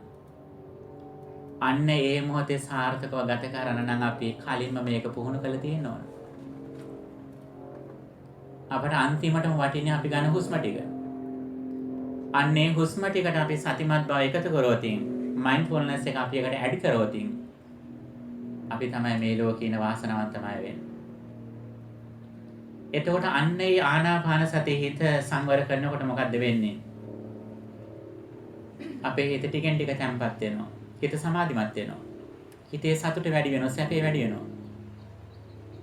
එතකොට අපි අර ඊටාම ලාමක දේවල් හොයාගෙන ගිහිල්ලා ලැබපු සතුට ලබන්න තරන උත්සාහයේ ටිකෙන් ටික අඩු වෙනවා අපිට. දැන් අපි සතුටු වෙන්නේ කොහොමද? දැන් අපි සතුටු වෙන්නේ කෑම කාලා, නැත්නම් වේගෙන් වාහනේ ඩ්‍රයිව් කරලා, නැත්නම් සින්දු ටිකක් අහලා, ටීවී එක බලලා, අපේ යාළුවොත් එක්ක ඉන්න වෙලාවේ සන්තෝෂ වෙන්නේ නේ. නමුත් අපි භාවනාව පුරු කරගත්තොත් එදාට අපි සතුටු වෙන්නේ කොහොමද? දැන් අපි සතුටු වෙන්නේ SMS වල කට්ටියටනේ. නමුත් spiritual development එකට පත් වුණාට පස්සෙත් අපි SMS එකක් කරනවා. මොකක්ද ඒ? ඒ තමයි silently, mindfully, slowly. Silently, mindfully, slowly. This is the highest SMS that Buddhism teaches us. එතකොට හිත සංවර වෙන මොකද්ද වෙන්නේ? නිහඬව සතිමත්ව ඊටාම හිමින් තමයි වැඩ කරන්නේ. අර කලබල ගතිය එන්න මඩු වෙනවා. හැබැයි ඔහු තමයි වේගවත්ම වැඩ කරන කෙනත් ඔහු. බාහිර කෙනෙකුට පේන ඔහු ඊටාම හිමින් වැඩ කරන කෙනෙක් කියලා. නමුත් ඔහු තමයි වේගෙම වැඩ කරන කෙනා. ඔහුගේ ස්පිරිචුවල් ඩෙවලොප්මන්ට් එකට ඔහු වේගෙන් වැඩ කරන කෙනෙක්. අනිත් හැම දිනෙකම බඩු මුට්ටු ටිකක් ගොඩ ගහ ගන්න තමයි ඔහු වේගෙන් වාහනවල යන්නේ. ගෙදරට කෑම බීම ටිකක් ගේන්න, බඩු මුට්ටු ටිකක් ගේන්න, කුස්සියට, බෙඩ්රූම් එකට. ඒ බඩු ටික ගේන තමයි ඔය ප්‍රීවි එකක් අයිනිද කියන බලන්නකෝ. ඒ වේගෙන් යන්නේ ඒව ගේන කට්ටිය. ඒ වගේ නෑ රැකී ආරක්ෂාවට යන්නේ ඉගෙන ගන්න තමයි යන්නේ ඔක්කොම. අපි ආධ්‍යාත්මික පැත්ත දිනුනම අපි ඒ ටික කරනවා, අපි නොකනොබී ඉන්නේ නැහැ. නමුත් අපි ඊට වඩා වේගෙන් යන්නේ අපේ ආධ්‍යාත්මික දිනුවත් එක්ක. අපට තියෙන අවශ්‍යතාවයේ බඩමුට්ටු ගොඩ ගහගෙන නෙවෙයි දාට. අපට අවශ්‍යතාවයේ තියෙන අපේ ඇතුලේ තියෙන කෙලෙස් ටික ඉක්මනට අස් කරගන්න. ලෝභකම අස් කරගන්න, ද්වේෂය, මාන්නය, ඊර්ෂ්‍යාව, මෝහය මෙන්න මේ ටික අඩු කරගන්න තමයි අපි ඊට පස්සේ වේගවත්වම යන්නේ. ඇයි ඒකට හේතුව මේ ලෝකයේ මේ බඩමුට්ටු හොයාගෙන යන ලෝකයේහි ඔබ හිතනවා දේයගේ සතුට වැඩි වෙනවා කියලා. බඩමුට්ටු යාන වාහන ඉඩකඩම් හොයාගෙන යනගේ සතුට පින්නතුනේ එන්න අඩු වෙනවා. ඇයි ඒකට හේතුව? ඒ අපි හොයාගෙන එකතු කරපු බඩමුට්ටු ටිකෙන් ටික දි รา පත් වෙනවා. ඒ අපි එකතු කරගත්තු යහළ මිත්‍රාදීන් ටික ටික වයසට යනවා. ඒ ටිකෙන් ටික අපි වෙන් වෙනවා, මරණයටපත් වෙනවා. අපි කොච්චර අලුත් දෙයක් ගත්තත්, අලුත් වාහනයක් ගත්ත කියලා බලන්න. අරගෙන සතියක් දෙකක් යනකම් වාහනේම ඉන්නේ නේද? රැයට නිදිය ගන්නකොට නැගිටලත් ඒ වෙලාවේ බලන වාහනේ. අලුත් වාහනයක් එම ගත්ත කාලේ එහෙම තමයි කට්ටිය. ටික කලක් ගියාට පස්සේ වෙන්නතුනේ අර අලුත් ගතිය අඩු වෙනවා ටික ටික. ඊට පස්සේ සාමාන්‍ය දෙයක්. ඇඳුමක් ගත්තාම බලන්න. ඒකත් එහෙම තමයි ටික කලක් ගියාට පස්සේ ඒකේ පා වෙනවා. අලුතෙන් හෑන්ඩ් ෆෝන් එකක් ගන්න බලන්න. ගත්ත දවස් අලුත්ම එකක් කියලා හිත ඉනෝ නේද? අවුරුදු 2-3 ගියාට පස්සේ ඒක එක්ස්පයර් වෙනවා. ඊට වඩා අලුත් වර්ෂන් එකක් ඇවිල්ලා. අපි ලස්සන කැමතිම කෙනෙක් කියලා මුලින් ආශ්‍රය කරන්න බලන්න. මුලදීම දැක්කම අනේ ඔයා හරි හොඳයි, කොණ්ඩේ හරි ලස්සනයි, කටහඬත් හරිම හොඳයි ඔයාගේ. ඇවිදිනකොටත් හරි ලස්සනයි කියලා කියනෝනේ. ටික දවසක් ගියාට පස්සේ මොකද වෙන්නේ? ඔයා කොණ්ඩේ පීරලා නැහැ. ඔයා මූණ හරියට පුයර දාලා නැහැ. ඔය ඇඳුම හරි නෑ ඇඳපු හැටි. ඊට පස්සේ අඩු බලන්න. ඉස්සෙල්ලා කොණ්ඩේ අවුල්වල තියෙනකොටත් හරි ලස්සනයි කොණ්ඩේ කියලා කියනෝනේ. ඉස්සර කළු පාට කොණ්ඩේ තියෙන කාලේ හිතනම සුදු පාට කරගත්තා. දැන් සුදු වෙනකොට කළු කරගන්න. පින්නතුනි මේක තමයි ලෝකේ සාමාන්‍ය ස්වභාවය. මේක වරදක් නෙවෙයි. මේක දැක්කොත් අපි පින්නතුනි අපි දන්නවා මේ බාහිර භෞතික දේවල් මත යපුනොතින් අපේ සතුට කවදාවත් වැඩි වෙන්නේ නැහැ. ඒකිනු සතුටක් තියෙනවා. සතුටක් නැහැ කියලා බුදුදහමේ කියන්නේ ආසාදයක් තියෙන ලෝකේ එන්ජොයිමන්ට් එකක් තියෙනවා. හැබැයි ඒ එන්ජොයිමන්ට් එක අඩුයි. ඒකේ ඩේන්ජර් එක ආදීනවේ වැඩි. අන්න ඒ නිසා අපි මේ වෙනස් වෙන ලෝකෙහි මේ සතුට අඩු වෙන ලෝකයේ සතුට වැඩි වෙන ක්‍රමයක් තමයි බුදුරජාණන් වහන්සේ දේශනා කළේ. අපේ හිත ටිකෙන් ටික දියුණු කරවතින්, හිත පිරිසිදු කරවතින් එදාට අපට සතුට එන්න එනම වැඩි වෙනවා. අපි වයසට ගියා සතුට වැඩි වෙනවා. ඉස්සර අපි සතුටුනේ හොඳට කෙලින් ලස්සනට ගියොතින් තමයි සතුටුනේ. අපි හිත හොඳට දිනු කරොතින් අපි වක්ටු වෙලා හැරමිටින් යන දවසේදී ඊටාම සන්තෝෂෙන් එදාටත් යනවා. එයි අපේ හිත හරිය පිරිසිදුයි. කවුරු එක්කවත් අමනාපයක් නැහැ. කවුරු ගැනවත් ඊර්ෂ්‍යාවක් නැහැ. මාන්නයක් නැහැ. තමයි ඊටාම හිත පිරිසිදුයි ඉන්නේ. එතැමිට තමන්ගේ ළඟව ඥාතින් වියෝ වෙනවා. තමන් දන්නව කලින්ම මේක වෙනවා කියලා. තමන් දුක් වෙන්නේ නැහැ. ඒ කලින් මෙයාට පින්කම් කරන්න උදව් කළා. එයා සුගතිගාමී වෙන ඔක්කොම උදව් කළා තියෙනවා. ඒ නිසා අපි වේලාසනේ මනිතට අපේ ළඟම ඉන්න ඥාතින්ට අඩුම ගානේ ළඟම තමයි ඊටාම ආදරය කරන 5 දෙනෙකුටවත් උදව් කළා තියන්න. ඒ අය මිය ගියාට පස්සේ අනිවාර්යයෙන්ම සුගතිගාමී වෙන විදියට. ඔබ බලන්න යම් කිසි කෙනෙක් නැති වුණොත් ඔබ වැඩිපුරම දුක් වෙන්නේ කවුරු ගැනද කියලා. නිකන් ඉනවට කොලයක ලියන්න බලන්න. 5 දෙනෙක් ලියන්න. පුළුවන් නම් 10 දෙනෙක් වුණත් කමන්නේ. අන්න ඒ 5 දෙනා හරි 10 දෙනා හරි හිතන්න එපා වයසකයි විතරයි කියලා. නේ පොඩි හැත් වෙනවනේ. ඔබට කලින් ඔබට බාලයක් නැති වෙනවා. දරුවන්ට උනත් අනතුරක් එන්න පුළුවන්. අන්න ඒ අය මරණයෙන් පස්සේ ඒ අය දැන් මේ ජීවත් වෙන ආත්ම භාවයට වඩා ඉහළ තැනකට යන්න ඔබ උදව් කළද තියෙන්නේ කියලා බලන්න. එයාට දන් දෙන්න, සිල්වන්ත වෙන්න, භාවනා කරන්න, සමථ විදර්ශනා වඩන්න, මයින්ඩ්ෆුල්නස් එක ප්‍රැක්ටිස් කරන්න ඒ අයට ඔබ උදව් කරලාද තියෙන්නේ කියලා බලන්න. අන්න ඒක නැත්තම් ඉක්මනටම උදව් කරන්න එයාට. එයා මේ පැත්තට එන අකමැති නම් සල්ලි දීලා හරි මේ උදව්ව කරන්න. මේ දානෙට આવොතින් මෙච්චර ගාණක් දෙනවා. පැයක් භාවනා කරොතින් ඩොලර් 100ක් දෙනවා. එහෙම කියලා හරි කරවන්න මේකට. මුල් කාලේ. එහෙම කරත් පාඩු නෑ. කලක් යද්දි ඒ අය මේකට ඉන්ටරෙස්ට් වුණාට පස්සේ අර ගත්තු සල්ලි වගේ දෙවුණියක් ඔබට දෙයි ඊට පස්සේ. පින්නතුනි මේකෙන් තමයි ඇත්තටම අපි අනිත්යට උදව් කරන්නට ඕන. ඒ නිසා මෙන්න මේ මානසිකව දිනු වෙනකොට එක පැත්තකින් තමන්ට ලොකු සතුටක් ලබන දෙයක් ඇතුලේ කොයි වෙලෙත් තියෙනවා. මෙන්න මේ දේ තමන්ගේ මනසේ තියෙනවා නම් මෛත්‍රී භාවනාව කළා, බුදුගුණ භාවනාව කළා, ආනාපාන සතිය කළා, නිතරම හිතේ සතුට, සිතේ එකඟ භාවයෙන් තියෙන ආධ්‍යාත්මික සතුට තියෙනවා නම් එයාට පොඩි ගෙදරක හිටියත් එකයි, ලොකු ගෙදරක හිටියත් එකයි. පරණ වාහනයක ගියත් එකයි, අලුත්ම වාහනයක ගියත් එකයි. එයාට දැනෙන්නේවත් නෑ ඒක. අනිත් අය ප්‍රශංසා කළත් එකයි, බැන්නත් එකයි. තමන්ගේ රූපේ ලස්සන වුණත් එකයි, කැත වුණත් එකයි. තමන්ට ඒක දැනෙන්නේ නෑ ඇත්තට. ලස්සන නම් හොඳයි කියලා හිතනවා අපිනට තමයි. ලස්සන නැත්නම් ආයෙත් කමන්නේ කියලා හිතන්නේ. මොකද තමාර භෞතික ෆිසිකල් බොඩි එකට වඩා තමන් ඩිපෙන්ඩ් වෙලා ඉන්නේ තමන්ගේ ස්පිරිචුවලිටි එක, තමන්ගේ මයින්ඩ් එක මේ ධර්මය ගැන. මෙන්න මේ මට්ටමට අපි ආවොතින් එදාට අපේ විශාල වෙනසක් වෙනවා. මොකක්ද ඒ වෙනස? අපිව නඩත්තු කරන, අපිව මේන්ටේන් කරන හරි ලේසි ඊට පස්සේ. උවා බඩමුට්ටු ඕන වෙන්නේ නැහැ. උවා කනිත්‍ය කතා බහ කරන්න ඕනේ නැහැ. නිතරම දැන් අපි වෙනත් කෙනෙක් දැක්කාම අපිත් එක්ක hina වෙන්න ඕන, කතා කරන්න ඕන, ඇඟවත අල්ලන්න ඕන. එහෙම නෙනේ.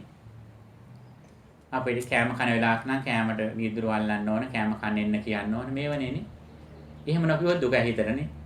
හැම දිනාටම නේ සමහර අයට. නමුත් මෙහෙම දිනුවක ඉන්නවා නම් යාට කොහමද? යාට සලකන කොටත් එකයි නොසලකන කොටත් වෙනසක් නැහැ. ඇතැම්මිට නොසලකන කොට යා වඩාම සතුටු වෙනවා යා. ඇයි අනිත් අය තමන් එක කතා බහ නොකරනවා නම් තමන්ට ඒ වෙලාවෙත් භාවනා කරන්න වෙලාවක්. අනේ හරියම හොඳයි කියලා කියනවා. ඊට පස්සේ යාට කරන ලොකුම සැලකිල්ල මොකක්ද? නොසලකිල්ල වෙනවා. සමහර හාමුදුරුවෝ අපි දන්න හාමුදුරුවෝ කියනවා මට කරන ලොකුම සැලකිල්ල තමයි නොසලකිල්ල කියලා. අපි අසුරු කරපු වයසක හාමුදුරුවෝ කෙනෙක් හිටිය ගුරු හාමුදුරුවෝ කෙනෙක්. ඒ හාමුදුරුවෝ නිතරම කියන දෙයක් තමයි මට කරන ලොකුම සැලකිල්ල නොසලකිල්ල මාව නොසලක හරින්න කියලා. ඒ වෙලාවෙත් ඒ හාමුදුරුවෝ සක්මන් කර භාවනා කරනවා. එතකොට මෙන්න මේ දේ කරද්දී අපි ඉගෙන ගන්නේවත් හොඳට අපි දිනෙන් සාර්ථකව කරනවා. අපි තනියෙන් ඉගෙන ගන්න විතරක් නෙවෙයි අපේ යාළුවන්ට හොඳට උදව් කරන යාළුවෙන් අපි ඉගෙන ගන්න ගමන්ම. ඔබ ඔබේ දරුවාට උගන්වන ගමන් ඒ වයසේ ඉන්න තවත් දරුවන් කීප දෙනෙකුට උදව් කරනවා. ඔබ ඔබේ ගේ හදන ගමන් දුප්පත් අයගේ තව ගෙවල් කීපයක් හදන්න උදව් කරනවා. ඔබ ඔබේ අම්මට තාත්තට උදව් කරන ගමන් තාත්තා අම්මලා තාත්තලා ගහනකට උදව් කරනවා.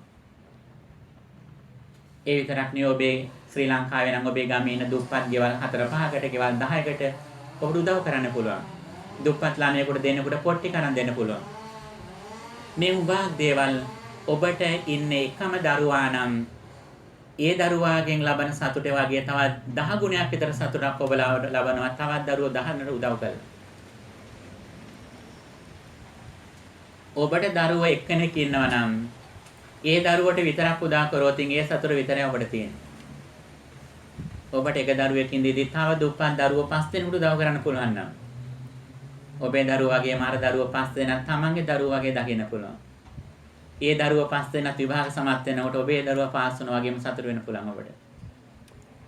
ඔබේ ගෙදර ලස්සනට හදාගන්න ගමන් පුළුවන් නම් දුප්පත් ගෙවල් ශ්‍රී ලංකාවේ හරි ගෙවල් 5කට හරි සිවිලියම් සීට් එක අරන් දෙන්න පුළුවන් නම්. පුළුවන් නම් ගෙවල් 2කට හරි බ්ලොක් ගාල් ටික අරන් දෙන්න. සිමෙන්ති ටික අරන් දෙන්න. බලන්න ඔබ අන්තිම මොහොතේ ඇතැම්මට ඔබේ ගෙදර ගැන හිතලා නෙවෙයි සතුටු වෙන්නේ ඔබ. අර දුප්පත් ගෙවල් දෙකට උදව් කරපු දේ ගැන තමයි සන්තෝෂ වෙන්නේ. ඔබට අන්තිම මොහොතේ ඔබේ ගේ ලොකුවට තියනවා කියලා සතුටු වෙනවද ඔබ? මරණාසන්න මොහොතේ. නමුත් ඔබ ගෙවල් දෙකකට දුප්පත් ගෙවල් දෙකකට උදව් කරලා තියෙනවා. ඔබට අන්තිම මොහොතේ වැඩිපුර සතුට එන්නේ ඔබේ ගෙදර ගැන හිතනකොටද අර සලකපු දුප්පත් ගෙවල් දෙක ගැන හිතනකොටද? බලන්න පින්නතුනි පින්කම් වල වෙනස මේක. මෙන්න මේ ආධ්‍යාත්මික මට්ටම දිනෙන් දින අපි දිනු වෙන්නට ඕන. ඉගෙන ගන්න කාලේ ඉගෙන ගන්න දරුවන් නිතරම තමා ලෝකෙට සේවය කරන්න කියන හිතාගෙන ඉගෙන ගන්න. අපි දන්න ළමයෙක් ඉන්නවා ශ්‍රී ලංකාවේ දුවක්. ඒ දුව කියනවා කවදා හරි වෛද්‍යවරයෙක් වෙනවා කියලා. මේ දුවගේ අම්මා තාත්තා කියනවා වෛද්‍යවරයෙක් වුණාට කමන්නේ. හැබැයි ඔයා ලෙඩුගෙන් සල්ලි ගන්න බෑ. ඔයා වෙනුවෙන් සියලුම ධනය දේපල වලට ඉතුරු කරලා තියෙන බැංකු පොත වලට ජීවත් වෙන කාලේ පුරාම ජීවත් වෙන සල්ලි ඉතුරු කරලා තියෙන. ඔයාට ඉඩමකුත් අරගෙන ගේකුත් හදලා දෙන්න තියෙන. ඔයා ප්‍රතිකාර කරාට කමන්නේ ලෙඩුගෙන් සල්ලි ගන්න බෑ. දුප්පත් ලෙඩුන්ට ඔයා බෙහෙත් ටිකට ඔයාම සල්ලි දෙන්න ඕන කියලා. පින්නතුන ඔබ විශ්වාස කරනවද මේ දෙමාපියෝ කවුද කියලා? මේ දෙමාපියෝ අබෞද්ධය. මේ බෞද්ධ නොවන අම්මයි තාත්තයි දෙන්න මේ දරුවන්ට කියන විදිය. පින්නතුනි බලන්න ඇතැම් විට අර දරුවා ඉගෙන ගන්න හැම දවසකම දරුවට අරක මතක් වෙනවා. ඇතැම් විට දරුවාට ජීවිත අනතුරක් වෙන්න පුළුවන් උපාධිය ගන්න කලින්. දරුවා මරණයටපත් වෙන්න පුළුවන්. නමුත් මිය ගියත් ඒ දරුවා මිය ගිහිල්ලා ඉපදෙන්නේ කොහෙද? ඉපදෙන්නේ සුගතියක. දැන් අපේ සාමාන්‍ය කෙනෙක් කොහමද කියන්නේ ડોක්ටර් කෙනෙක් කියලා කොහොම හරි අහවල් ගෙදරට වඩා අපේ ගෙදර ලොකු ගියක් හදන්න ඕන. අලුත්ම වාහනයක් ගන්න ඕන. එහෙමනේ හිතන්නේ නේ. පින්නතුනේ බලන්නේ හිතන මොහොතක් පාසා අපේ කෙලෙස් ඇති වෙන්නේ මාන්නේ වැඩි වෙන්නේ ලෝභය වැඩි වෙන්නේ. ඒව කරාට කමන්නේ නමුත් ඒව කෙලෙස් ඇති නොවන විදිහට කරන්න ඕන. නමුත් බලන්න දරුවෙක් මෙහෙවන විදිය සැබෑ අම්මල සැබෑ තාත්තල. ඒ නිසා අන්න ඒ විදියට දරුවාගේ මනස හැදුනොතින් ඔබට බය වෙන්න දෙයක් නෑ. දරුවා ඉගෙන ගත්තොත් හොඳම තැනකට යයි. ඒ වගේම ඔබට කලින් දරුවට ජීවිතයට අනතුරක් වුණත් දරුවා කිසි දවසක දුගතියකට යන්නේ නෑ. දරුවා ඉන්න තැනට වඩා හොඳ තැනකට දරුවා ඉපදෙන්න ගිහිල්ලා. ඒ නිසා අපි දිනපතාම කුසල් වැඩෙන විදියට ලෝකයට වැඩිපුරම සේවයක් කරන්න පුළුවන් විදියට වෛද්‍යවරයෙක් විතරක් නෙවෙයි ඔබට විද්‍යාඥයෙක් වෙන්න පුළුවන්. බෙහෙතක් හොයාගන්න පුළුවන්. වෛරසයකට නැත්නම් පිළිකාවකට යම් කිසි ඖෂධයක් ඔබට හොයාගන්න පුළුවන්. අන්න ඒ වගේ පරිශන කරනවා කියන හැඟීමෙන් වෛද්‍ය උපකරණයක් හරි බෙහෙතක් හරි ලෙඩ සුව කරන ක්‍රමයක් හරි අන්නේ දෙයක් මම ලෝකයට ඉදිරිපත් කරනවා කියන හැඟීමෙන් අපේ අධ්‍යාපනය මෙහෙවන්නට ඕන. මේත් එක්කම අපේ ජීවිතයේ කුසලයේ දිනු වෙනවා. මේත් එක්ක අපේ ජීවිතවල විශාල පරිවර්තනයක් වෙනවා. මෙන්න මේකෙන් තමයි අපේ වටිනාකම වැඩි වෙන්නේ. බුදුරජාණන් වහන්සේ ධර්ම දේශනා කළේ අපේ වටිනාකම වැඩි කරගන්න. අපේ වටිනාකම වැඩි වෙන්නේ අපි හිතන විදියෙන්. අපිට තියෙන බඩමුට්ටු ප්‍රමාණයෙන් නෙවෙයි අපේ වටිනාකම වැඩි වෙන්නේ. අපේ වටිනාකම වැඩි වෙන්නේ අපි හිතන විදිය. අන්නේ හිතන විදියේ ඉහළම ක්‍රමය තමයි බුදුරජාණන් වහන්සේ අපට මේ දේශනා කළේ. ඒ අතුරුණු ප්‍රධාන දේ තමයි මයින්ඩ්ෆුල්නස් එක, සතිමත් බව කියන එක. දැන් මෙතන ඉඳන් අපි විශේෂ කාරණා ටිකක් විස්තර කරනවා. කෙටි කාලයකදී ඊටාම වැදගත් කරුණු ටිකක් විස්තර කරන මේක හොඳට අහගන්න, විශේෂයෙන් මේ දුවල පුතාලා. ඔයාලා හැම දිනාටම මේක තේරුම් ගන්න පුළුවන්. ඔයාලා හුඟා බුද්ධිමත්. අවුරුදු 7 අයත් බුදුරජාණන් වහන්සේගේ කාලේ මාර්ගඵල ලැබුවා. රහතන් වහන්සේලා වුණා. ඒ හුඟා සසර බුද්ධිය දිනු කරගෙන ආපු අය. බුදුරජාණන් වහන්සේ විශේෂයෙන් ධර්ම දේශනා කළේ මේ මයින්ඩ්ෆුල්නස් එක, සතිමත් බව දිනු කරන්න හැටි. නැත්නම් විස්ඩම් එක ප්‍රඥාව දිනු කරන්න හැටි බුදුහාමුදුරේ දේශනා කළේ. ඒ කියන්නේ අපේ ජීවිතේට ඇත්තමටම මේ මොහොතේ මොකද්ද වෙන්නේ කියන කාරණේ. දැන් ඔබට හිතෙන්නේ මේ මොහොතේ ඔබ ඇසෙන් රූපයක් දකිනවා, මේ හාමුදුරුවෝ දිහා බලාගෙන මේ හාමුදුරුවෝ කටින් නිකුත් කරන වචන මං අහගෙන ඉන්නවා කියලා තමයි හිතෙන්නේ නේ. ඒක තමයි සාමාන්‍ය ලක්ෂණය. ඒක තමයි අපි හිතන විදිය. නමුත් ඇත්තටම මේ ඇහැට රූපය ඔබ මේ හාමුදුරු කෙනෙක් කියලා නෙමෙයි, බාහිර කෙනෙක් ඉන්නවා කියලා හඳුනා ගන්නකොටම සිත වේගවත් ස්ටෙප්ස් කීපයක් ගිහිල්ලා තියෙනවා. හඳුනා ගන්නකොට මේ මුලින් දැකපු ඇසේ the ability of seeing කියන එක, ඇසේ පෙනීමේ ශක්තිය මුල් අවස්ථාවත්, ඒ රූපයත්, ෆෝම් එකත්, ඒ eye consciousness එකත්, මේ තුනම සීස් වෙලා තියෙනවා. අපි යමක් හඳුනා ගන්නකොට හඳුනාගන්නේ මයින්ඩ් කොන්ෂස්නස් එකෙන්, මනෝ විඥානය. මේ මොහොතේ ඔබ යමක් දැක්කත් ඔබ ඒක හඳුනාගන්නේ ඇසින් නෙවෙයි. ඇසට වර්ණ රූපේ එනවා. ඒක ඊටාම ඉක්මනට නිරුද්ධ වෙලා ගිහිල්ලා අපි ඒක හඳුනාගන්නේ මනෝ විඥානය. කනට ශබ්දයක් අහනකොටත් එහෙමයි. මේ ශබ්දය කියලා ඔබ හඳුනා ගන්නකොට මනෝ විඥානය. ඔබ දිවට රසයක් දැනෙනවා කියලා හඳුනා ගන්නකොට හඳුනාගන්නේ දිවෙන් නෙවෙයි, මනෝ විඥාණයෙන්. නාසයට ගඳ සුවඳ දැනෙනකොට, ශරීරයට පහසක් ලැබෙනකොට මේ ආයතන පහෙන්ම ගන්න ඒවා හඳුනා ගන්නකොට හඳුනාගන්නේ කොහෙන්ද? අපි මනෝ විඥාණයෙන් හඳුනාගන්නේ. නමුත් මේක අපිට කිසි විදිහකට හිතෙන්නේ නැහැ. මෙන්න මේක අපි හරියට දැක්කොත් අපිට දුක නිදහස් වෙන්න පුළුවන්. අපි දැන් මේ මොහොතේ අපේ බාහිර භෞතික දේවල් මත අපි ඩිපෙන්ඩ් වෙලා තියෙනවා.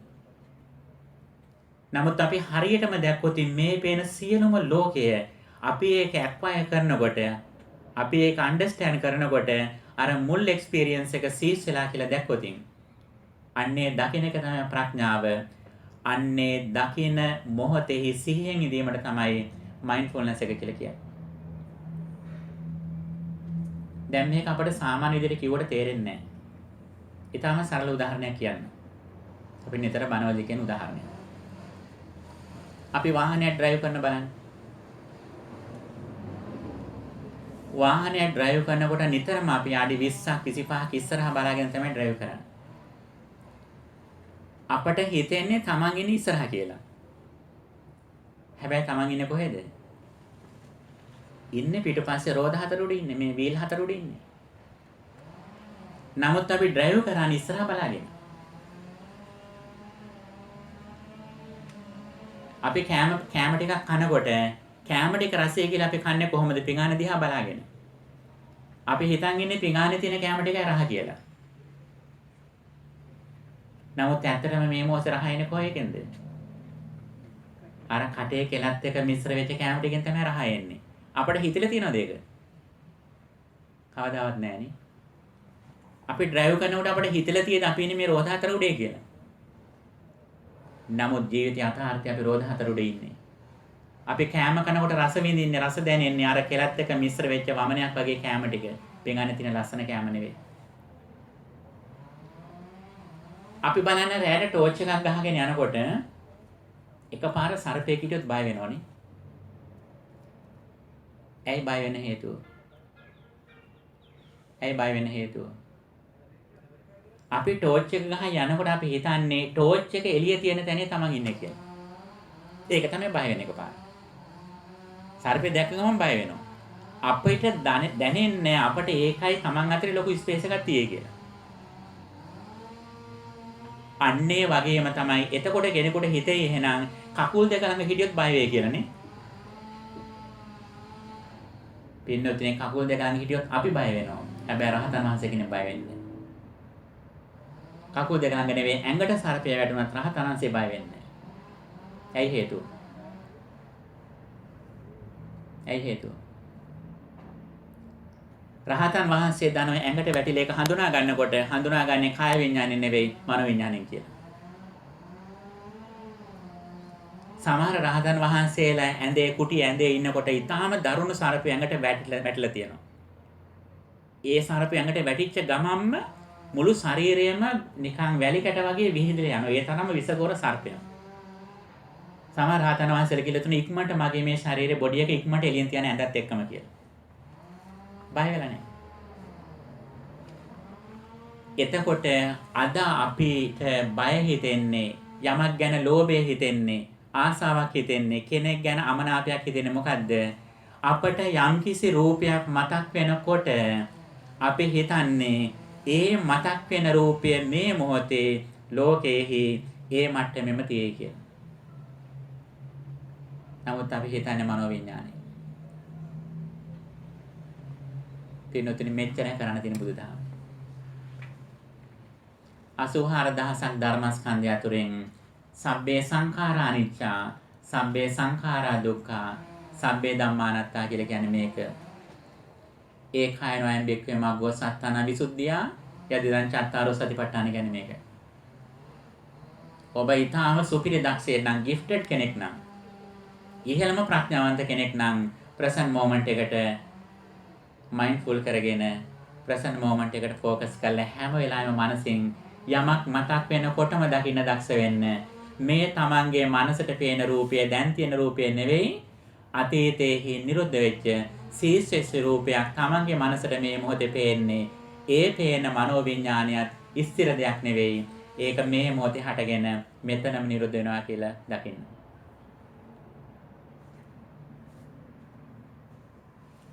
මෙහෙම දකින්න අපි සම්පූර්ණයෙන්ම අපේ මේකට තමයි ඉන්සයිඩ් මෙඩිටේෂන් කියලා කියන්නේ. ලෝකේ ඔක්කොම අය කරන්නේ අවුට්සයිඩ් මෙඩිටේෂන් කරන්නේ. බෞද්ධයා විතරයි ඉන්සයිඩ් මෙඩිටේෂන් කරන්නේ. මෙන්න මේක අනාවරණය කරලා දෙන්නේ බුදුරජාණන් වහන්සේ කෙනෙක් ලෝකේ පහළ වුණේ. ඒ බුදුරජාණන් වහන්සේ පහළ වෙච්ච දවස් වෙසක් දිනේ අපි මේ සමරන්නේ. උන්වහන්සේට සලකන උපරිම විදිය හැම වෙලාවෙම මතක් කරගන්න. මේ පේන රූපය ඔබේ ඉස්සරහා ඇහි පේන මේ රූපය.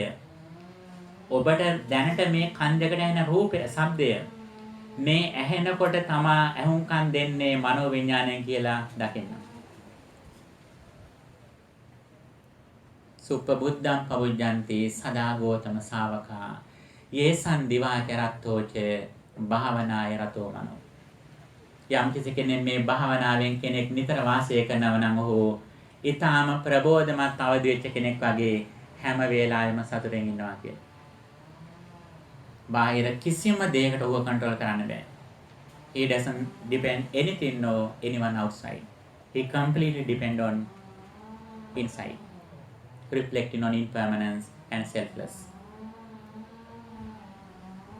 පින්තුනේ මේක ආද අපි කියන උත්සාහ කළේ මේක ඔබේ බුද්ධිමට අනුව තේරුම් ගන්න. ඔබේ බුද්ධියේ ප්‍රමාණයට අනුව තේරුම් ගන්න. ඔබ ඔබේ ජීවිතයට ඇත්තටම ආදරේ නම් මේක ප්‍රැක්ටිස් කරන්න. ඔබ ඇත්තටම බුදුහාඳුරෝ කියන මතය ඔබ පිළිගන්න සූදානම් නම් ඔබට කුඩාම කාලේ ඔබේ අත් දෙක එකතු කරලා අම්මා පුතේ බුදු සාදු කියන්න කියලා වැන්දෙවනේ නේ කුඩාම කාලේ. කුඩාම කාලේ ඔබ ශ්‍රී ලංකාවේ හිටියේ නම් ඇඳේ ඉන්නකොට රාත්‍රියේ කාලේ අවදි කරවල පින්කමකට එක් කරගෙන ආවනේ මතකද? මොකටද? කටින පින්කමට අත ගහන්න. අර බෙර ගහගෙන යනකොටනේ පාරයිනේ. ඉතින් ඒ අම්මා අපට කරපු උදව්ව මුලින්ම කටින පින්කමට අත ගහලා මුලින්ම අපේ සිඟිතියන් දෙක එකතු කරලා බුදු මිනිමට වන්දනනේ. අන්න එතනින් පොඩි කාලේ බකට් එකක් පත්තු කරලා පහනක් පත්තු කරලා වෙසක් කූඩුවක් වෙසක් කාලට පත්තු කරලා ආරම්භ කරු මේ ආධ්‍යාත්මික ගමන් මගේ ඒ අම්මට තාත්තට ලබා දෙන්න පුළුවන් උපරිම ගෞරවය මේ බුද්ධ ශාසනය තුළ උපරිම ප්‍රයෝජන ගන්න. හැකිතාක් සිල්වන්ත වෙන්න, පරිත්‍යාගශීලී වෙන්න, කලමුණ සලකන්න, සතිමත් බව පුහුණු කරන්න, හැකිතාක් ප්‍රඥාවෙන් වාසය කරන්න. මේක තමයි ඔබේ ජීවිතේ ලබා දෙන්න වටිනාකම. අද ඔබ මිය ගියාට පස්සේ ඔබේ ශරීරයට ලෝකයා ගරු කරන්නේ නැහැ. ඔබේ ගෙදරයිවත් ගරු කරන්නේ නැහැ අතට. මේ ගිහිල්ලා පෑ ගානක් යන්න කලින් කෝල් කරලා ගෙන්නලා පිටත් කරනවා. ඔබ කොයි වයසේ හිටියත් ඒකයි ස්වභාවය. ඔබේ ගෙදර වත්තේ ඔබේ මරණය වල දාන්නේ කවුරුවත්. මිය ගිහපු කෙනෙක්ගේ අලු ටිකක්වත් ගෙදර තියාගන්නේ. ගෙවල් පාළු වෙනවා කියලා කියනෝනේ. ඒ කියන්නේ අපි නොවටිනා අය. අන්නේ නොවටිනා අපට ඉහළම වටිනාකම ලබා දෙන බුදුහන කොහමද? ආවි ප්‍රඥාව ඉහළටම දිනු කරෝතින් එදාට අපේ එක කෙස් ගස් ටික උනත් ධාතු කරඩුවක තියලා වඳිනවා ගෙදර බුද්ධ පූජාව තියෙන ස්ථාන තියලා. ඒ තරම් වටිනාකමක් අපේ ජීවිතේ ලබා දෙන්නයි බුදුහාඳුරු මේ දහමක් දේශනා කළේ. ඒ නිසා පින්නතුනි නොවටිනා කෙනෙක් විදිහට මේ යන්න එපා. ඔබේ ජීවිතේට උපරිම වටිනාකම ලබා දෙන්න. ඔබට විතරක් නෙවෙයි ඔබ පාවිච්චි කරපු බඩු භාණ්ඩ වලට ඔබේ ඇඳුමටත් මිනිස්සු වඳින්න පුළුවන් මට්ටමට දෑත එකතු කරන මට්ටමට වටිනාකමක් ලබා දීලා ඔබේ net දෙක පියාගන්න. ඔබ දන්නවා සාතන් වහන්සේලා පාවිච්චි කරපු සිවුරටත් වඳිනවා. උන්වහන්සේලා පාවිච්චි කරපු පටියටත් පටිය ධාතුව කියලා වන්දනා කරනවා. පාත්‍රයේ කෑලි වලට ඒ පාත්‍රයේ කොටස් වලට පාත්‍රා ධාතුව කියලා ධාතු කරඬු වල තියලා වන්දනා කරනවා. ඒ තරම් උන්වහන්සේලාගේ ප්‍රඥාව නිසා ගරු කරන එච්චර වටිනාකමක් මේ ධහම තුලින් අපට ලබා දීලා තියෙනවා. ඉතින් මේ ධහම තුල අප්‍රමාදීව කටයුතු කරන්නට ඔබට ශක්තිය, ධෛර්යය, වාසනාව, නිරෝගී භාවය ලැබේවා කියලා අපි ප්‍රාර්ථනා කරනවා. පින්නතුන්ට ධහම් කරුණේ මහන්න තියෙනවා අහන්න පුළුවන්.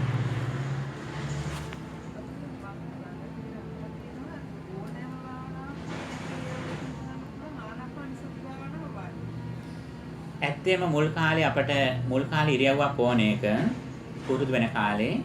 නමුත් කාලයක් ගියාට පස්සේ අපට ඒක උනත් වාඩි වෙලා උනත් ඒ කියන්නේ හිටගෙන උනත් කරන්න පුළුවන්.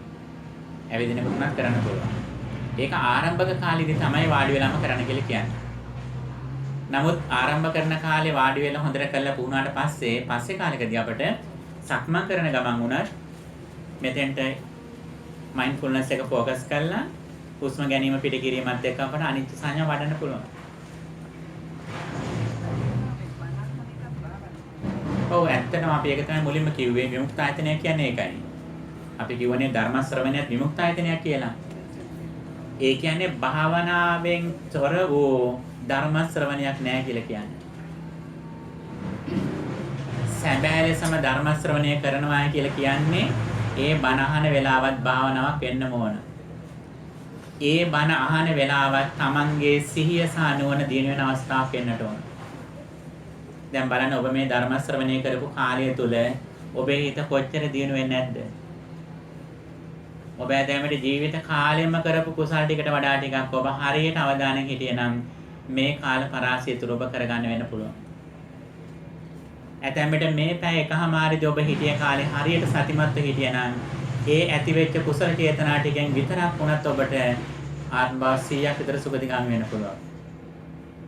ජීවිතේ වෙන කුසලයක් ඔබ සිදු කරනගෙන හිටියා. ඒ නිසා පින්නතුනි හැකි හැම වෙලාවෙම ඉහෙළම විදියට ධර්ම ශ්‍රවණය කරන්න. ඒ කරනකොට මේ දරුවත් මේ වගේ කරගෙන ඇවිල්ලා කරන්න. දරුවා අතේ තියාගෙන හරි දරුවට නිින්ද ගියත් කමන්නේ නැහැ. දරුවත් ළඟ තියාගෙන ඒ දරුවටත් ආශිර්වාදයක්, ඒ ධර්මයේ ආශිර්වාදය ලබා දෙන්න. හොඳයි වෙනත් ප්‍රශ්න තියෙනවද? අහන්න එහෙම ප්‍රශ්න තියෙනවද? හොඳයි පින්නතුනි එහෙනම් අපි මෙතනින් නිමාවටපත් කරනවා. ඔබ වේලාවක් ගත වුණා. ඉතින් පින්නතුනි මහා ශ්‍රද්ධාවෙන් ධර්ම ශ්‍රවණය කළේ ඇත්තටම මේ ධර්ම ශ්‍රවණය කළා කියන්නේ ඔබේ ජීවිතයට මේ ආලෝකයක් දල්වා ගත්ත මේ පහනක් දල්වා ගත්තා. මේක ඔබ දල්වන වෙසක් පහනට වඩා බොහොම ආලෝකවත් පහනක් මේ දල්වා මේ දල්වාගත්තු පහන මුළු ජීවිත කාලය තුළම නොනිවා දිගටම දල්වාගෙන ඉන්නටම උත්සාහ කරන්න මේ පහන. මේ ධර්මාලෝකයෙන් මුළු ජීවිතේම ආලෝකවත් කරගන්න බලන්න. ඒ ජීවිතේ උපරිම වටිනාකම ලබා දෙන්න. මේ රැස් කරගත් සියලුම පින් අප නමින් මියගිය ඥාතීන්ටත් දෙවියන්ටත් අනුමෝදන් වෙත්වා කියලා ප්‍රාර්ථනා කරමු. ආකාසට්ඨා ච බුම්මට්ඨා දේවානාගා මහිද්దికා පුඤ්ඤන්තං අනුමෝදිत्वा චිරං රක්ඛන්තු ශාසනං ආකාසට්ඨා ච බුම්මට්ඨා දේවානාගා ปุญญันทังอนุโมดิตวาจิรังรักขันตุเดสนังอาคาสัตตาเจบุมมัตตาเดวานากามหิดดิคังปุญญันตังอนุโมดิตวาจิรังรักขันตุตวังสดาดุขัมปันทาเจนินดุขังบยัมปันทาเจนิมบยัมโสคัมปันทาเจนิโสกังหุนตุสัมเดปิปานิโน